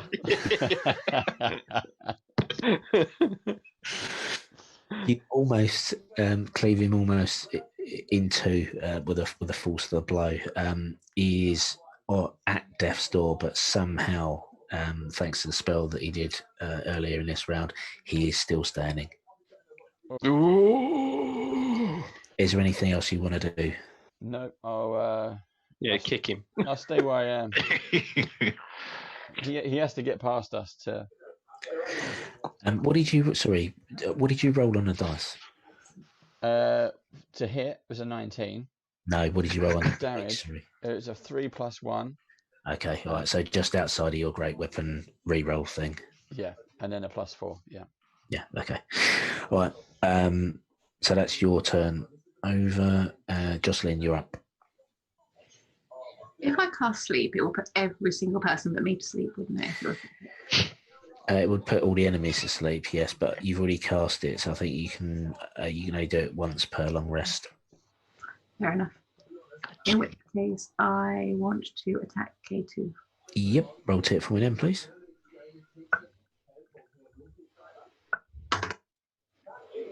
Mm. 18. Hit. Roll damage for me. 8. Okay, so you again skewer this one with your sword, and he goes down. Okay, way better than the last game. Do you want to move anywhere? I would like to move 5 feet to my right, because then I can block part of KA's exit. Yep. Okay. Nice. Good shout. Okay. Next up is Radic. Yeah. If I was to go north above K1, I'm still also technically in combat with KA, right? So that would be opportunity attack. Is that If you right? moved to there, Yeah. yes, it would invoke an attack of opportunity, but KA doesn't have any weapons in his hands. Fine. Okay. What I'll do is then I'm going to move to there. And for my bonus action, I'm going to pull the hand axe. I assume it's there, out of the wall, because that's kind of where I missed that area, or at least pick it up from where it is. It's on the floor, so you can use your bonus action to pick it up. Yes. Pick it up, and as I come back up from picking it up, my battle axe is still in my hand, and I'm going to swing the K1 on the spin around. Okay. On the spin around, I On like the it. spin around. Do I need to do anything for a spin around, or can I just be awesome with the fact that that was a cool way of attacking him? It is a cool way. Yeah, Right. you can have that as a cool way of attacking him. If you roll a hit for me, please. I'm right, because I'm little. 13. 13 is it. Just. Yeah, of course it is. And damage, well, you know, I was spinning. 5. Excuses come in thick and fast. No, mate, little spin, 5 in the shins. Okay, so you take him in the knee. I'm right, I'll take him in the knee. It looks like he's got an old scar there, possibly from an arrow, maybe a previous one. There's a friend I know down at the pub. He needs a leg. I'm taking it out. Okay, so that's your turn over, and we're back round to Godric, please. I will shoot KA with a. Yeah, let's have a quick look. With a chill touch. Okay, so a ghostly spectral hand issues forth from you. And goes to make it Not that it touch matters. attack. Not that it matters with the spell, but I've rolled a 20. Totally matters. Okay, Always no, matters. it will matter. So the spectral hand passes through him. He drops to the ground dead and actually hits K1 as well. So can you roll me damage, please, Mercedes, if this is enough to take both of them down? 7 damage. It is. So they had a combined total of 6 hit points. So you get the honour of describing how you want to do it. Well done. They turn white and drop to the ground, and for a split second, we can all swear that we see their spirits leave their body. Oh, nice. That's good. That's pretty cool. I like that. Okay, so all enemies are off the field. Well done. You managed to survive your first encounter. Yay! Special high fives, guys.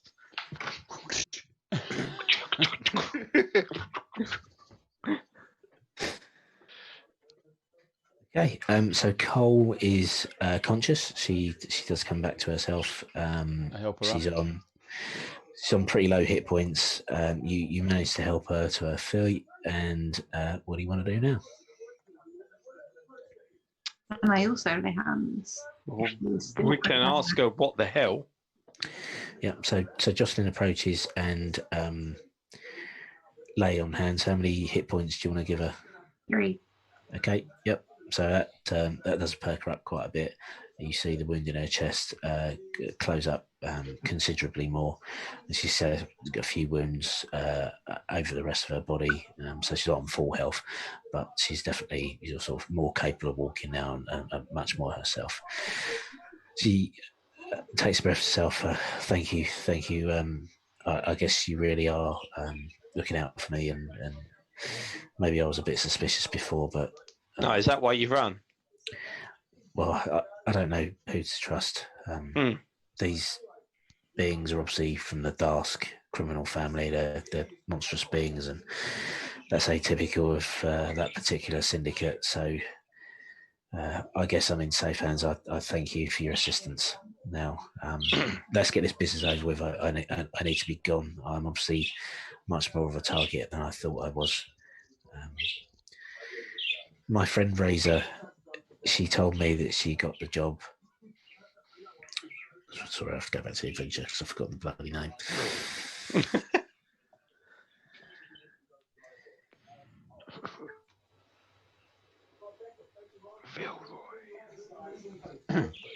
Yes, it feels right. No, she got the job from Alden Diorian. Now he's the head of the Diorian family. DeLorean. So he's Alden DeLorean. Kingsman, take note of that. Oh, his name's Alden, yeah? Alden Diorian, yes. King of DeLoreans. DeLorean. Thank you.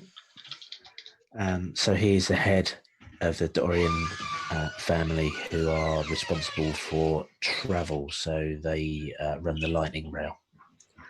in and out of Shard and all over the continent of Corvair. The Darsk crime syndicate, from what I've heard, have kidnapped his son, Caden. But you really need to speak to Aldium. That's all I know. That's all I can share. I know he lives in the residence called the Unicorn Estate, which is located in the Mithril Tower district of the Upper Central Plateau. Upper Central Plateau. Can you just repeat that again? Sorry. Yeah. Well, what's in the Upper Central Plateau? His estate. His estate. It's the Unicorn Estate. And it's in the Mithril Tower district of the Upper Central Plateau.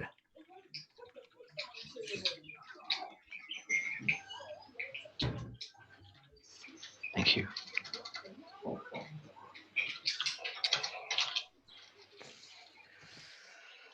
Okay, now I really must be gone. I must make my way out of Sharn and try and find somewhere safer. At least for a time being, I may return. I don't know. I thank you for your assistance, and with that, she begins to make her way off out of the alleyway. I want to give her a gold piece before she goes because she needs help. She looks at you gratefully, but doesn't say anything else and walks off. Very well, Carl.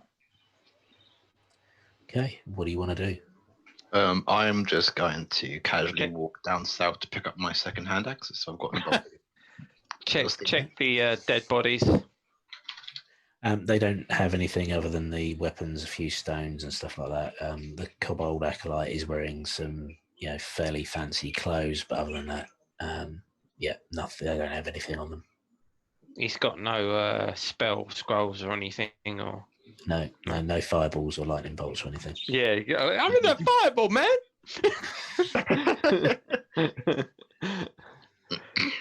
Estate.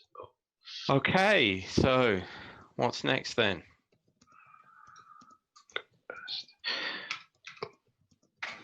I guess we're going to the Mithril Tower district. I guess we are. Plateau, yes.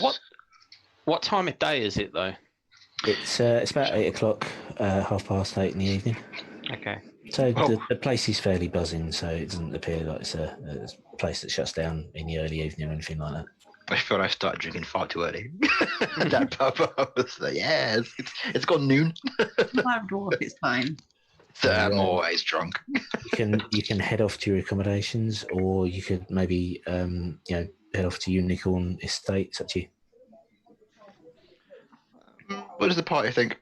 I mean, we've still got, it's not, like I say, it's quite a vibrant place, so everyone's going to be around a bit longer than in say a small village. Do you want to just head there? We weren't really damaged, were we? We didn't take much of. Yeah. How far away is it? Do we know? What time of day was it? Sorry. About 8 o'clock in the evening.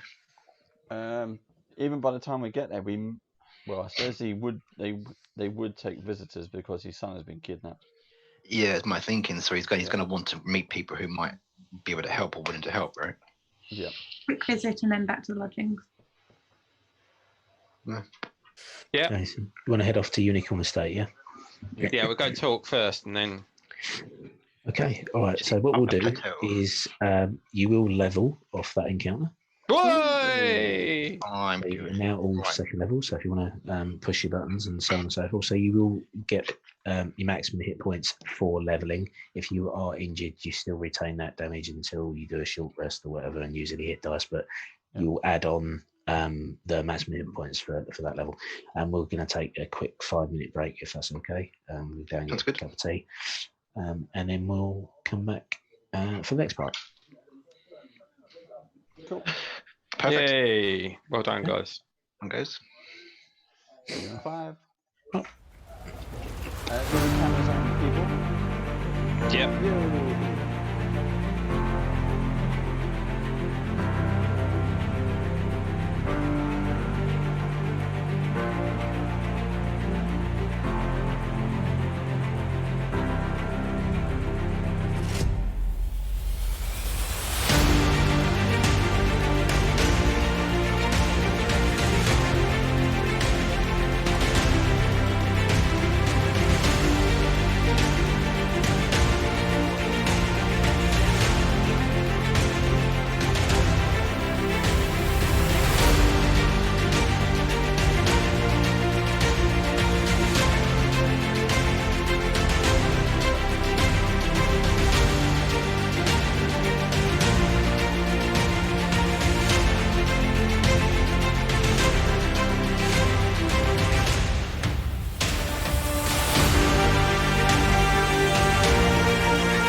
And we're back. To watch that.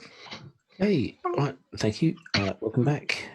We have tea in hand, so we're ready to kick off again. This could be a bit of a short segment. We're just going to pick up next role-playing sequence, and then we'll be finishing. So we'll have our next episode in a couple of weeks' time. On that, we'll crack on if everyone's ready. Good to go. Aye. Okay, so you make your way out of the alleyway. You've drawn a few, I guess, curious stares. You've obviously been in a fight.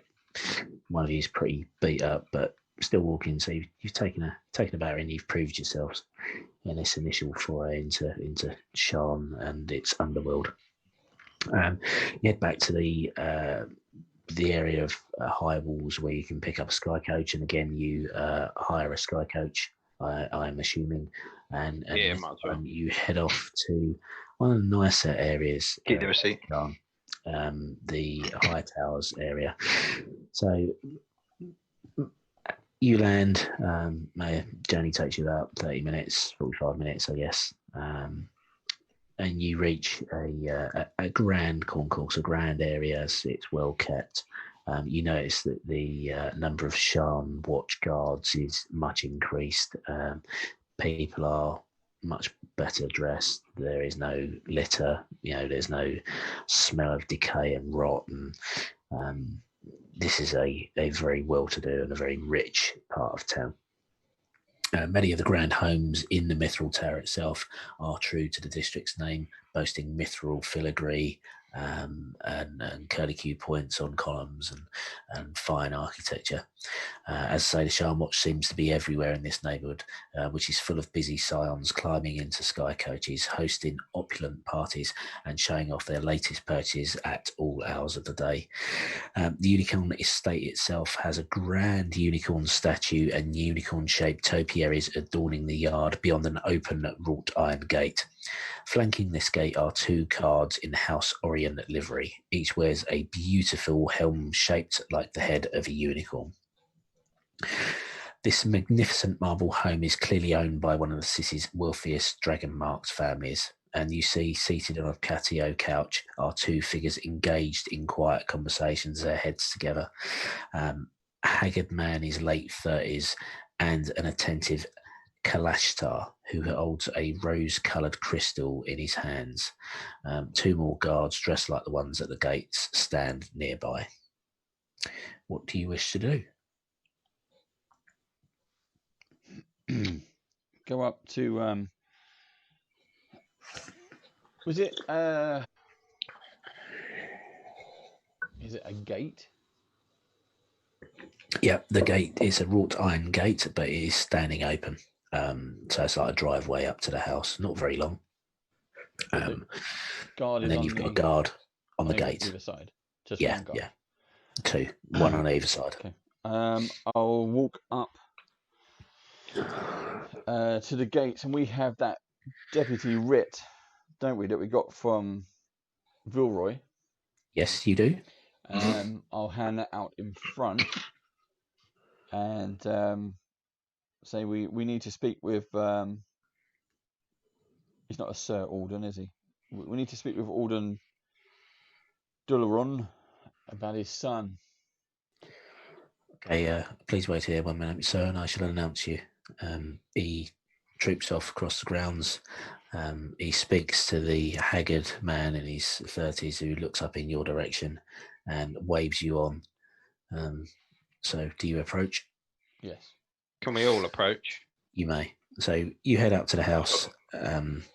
The guard hands you back the writ of authority that you received from Vilroy, and the haggard man directs you to take a seat on some of the other chairs and sofas that are arrayed around the porch. You notice that the crystal that the Kalashtar holds in his hand, Godric, is similar to ones that you've seen used before. It's a kyber crystal. Mm-hmm. It's obviously being used to record some of their conversation, maybe their meeting or whatever they was having. And you've seen devices like these used for other purposes, such as spellbooks and important messages that need to be moved around securely. Okay. So he looks up at you, Kingsman, and he says, so my guard tells me you have a written authority from the Shan Watch and that you wish to speak to me about my son.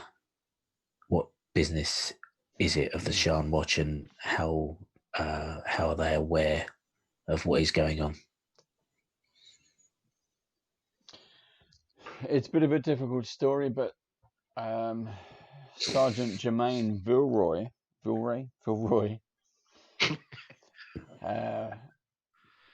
tasked us privately to pull in a Warforged informant by the name of Cole. She seems to have some pretty indicting information regarding your kidnapped son, I believe. So bloody ant flying around. You wait. Come in. So the Shan Watch in general doesn't know what has happened. This is not common knowledge. Is that correct? This is not common knowledge.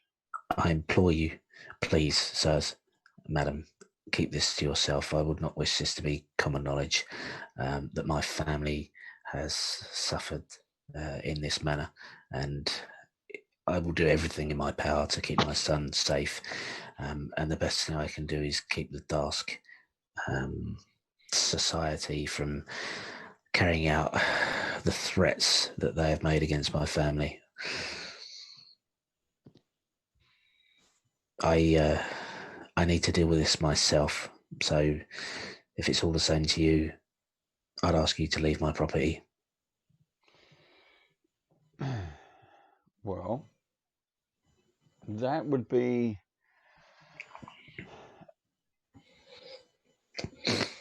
I'm aware that a young innocent is in trouble, and now I'm kind of involved. I would like to offer my help and our help in providing a secure rescue of your son. With that, he sort of he puts his head in his hands, and you can hear some soft sobs coming from where he's covered his face. He looks up at you, and there's tears in his eyes, and he sort of he stills himself and becomes more angry as he shouts in your direction. But you don't understand. The only thing I can do, the only power I have, is to follow their instructions. It's the only thing that will keep Caden safe.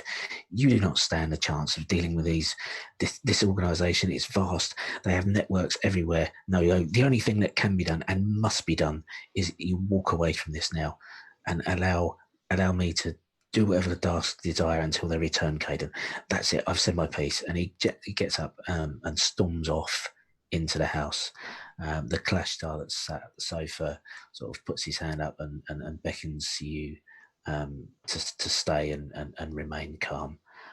But Alden has stomped aggressively into the house, and as he does so, he gestures over to the guards who are now approaching the porch. Well, I don't know about you guys, but I don't think they want our help.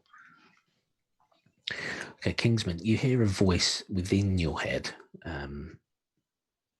You haven't heard the Kalashtar speak, but you sense that he is the one that's speaking to you.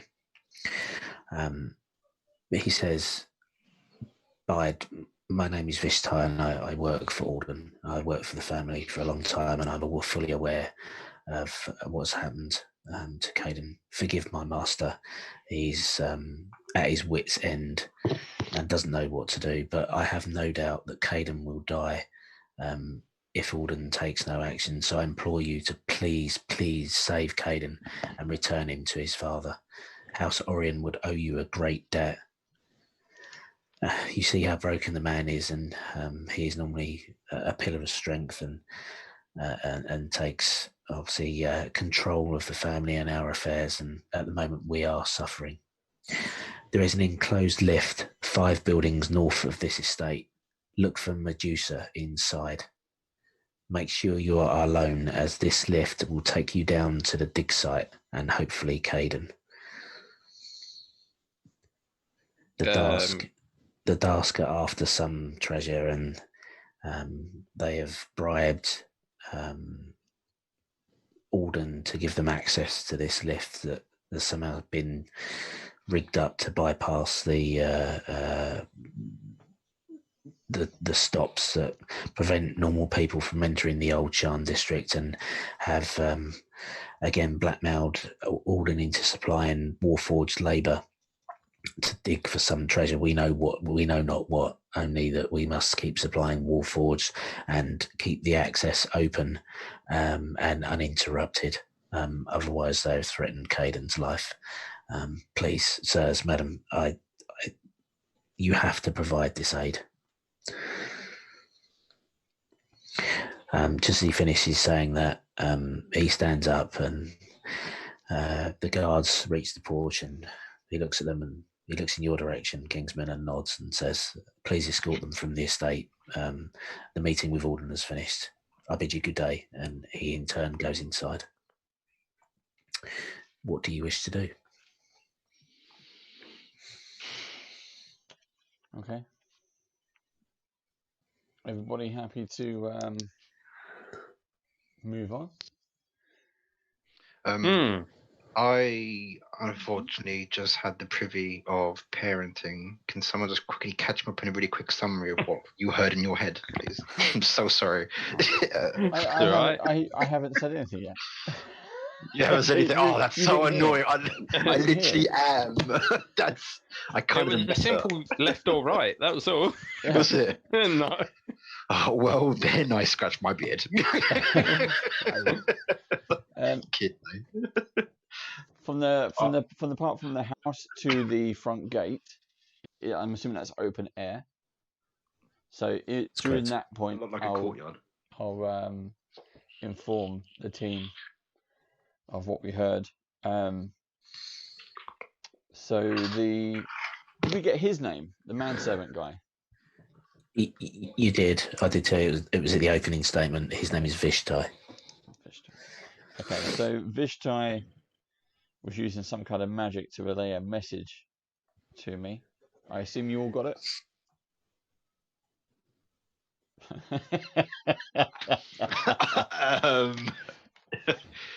He basically said, if I can remember correctly, 5 blocks north. They want us to look for his son, Caden. Right. Obviously, there is someone on the estate who is watching the crime syndicates, the Dursk. But basically, 5 blocks north, there is a lift that will take us down to a dig site directly to where Caden is being held. We would know it because it has, there will be a Medusa, a symbol of a Medusa, or some kind of insignia. I just hope it's not a real one. Yeah, I was going to say, are we taking this legitimately from Greek mythology? So if we head that way, gets us off the estate, they can assume that we've left per Alden's instructions. But really, we're going to duck down the alley and we'll head north for 5 blocks. Would you say you trusted said voice? Because I mean, do we trust the voice, or do we continue to try and persuade guards and also persuade? We saw the if we take it face value, we saw the reaction. Yeah. Of didn't the want any involvement.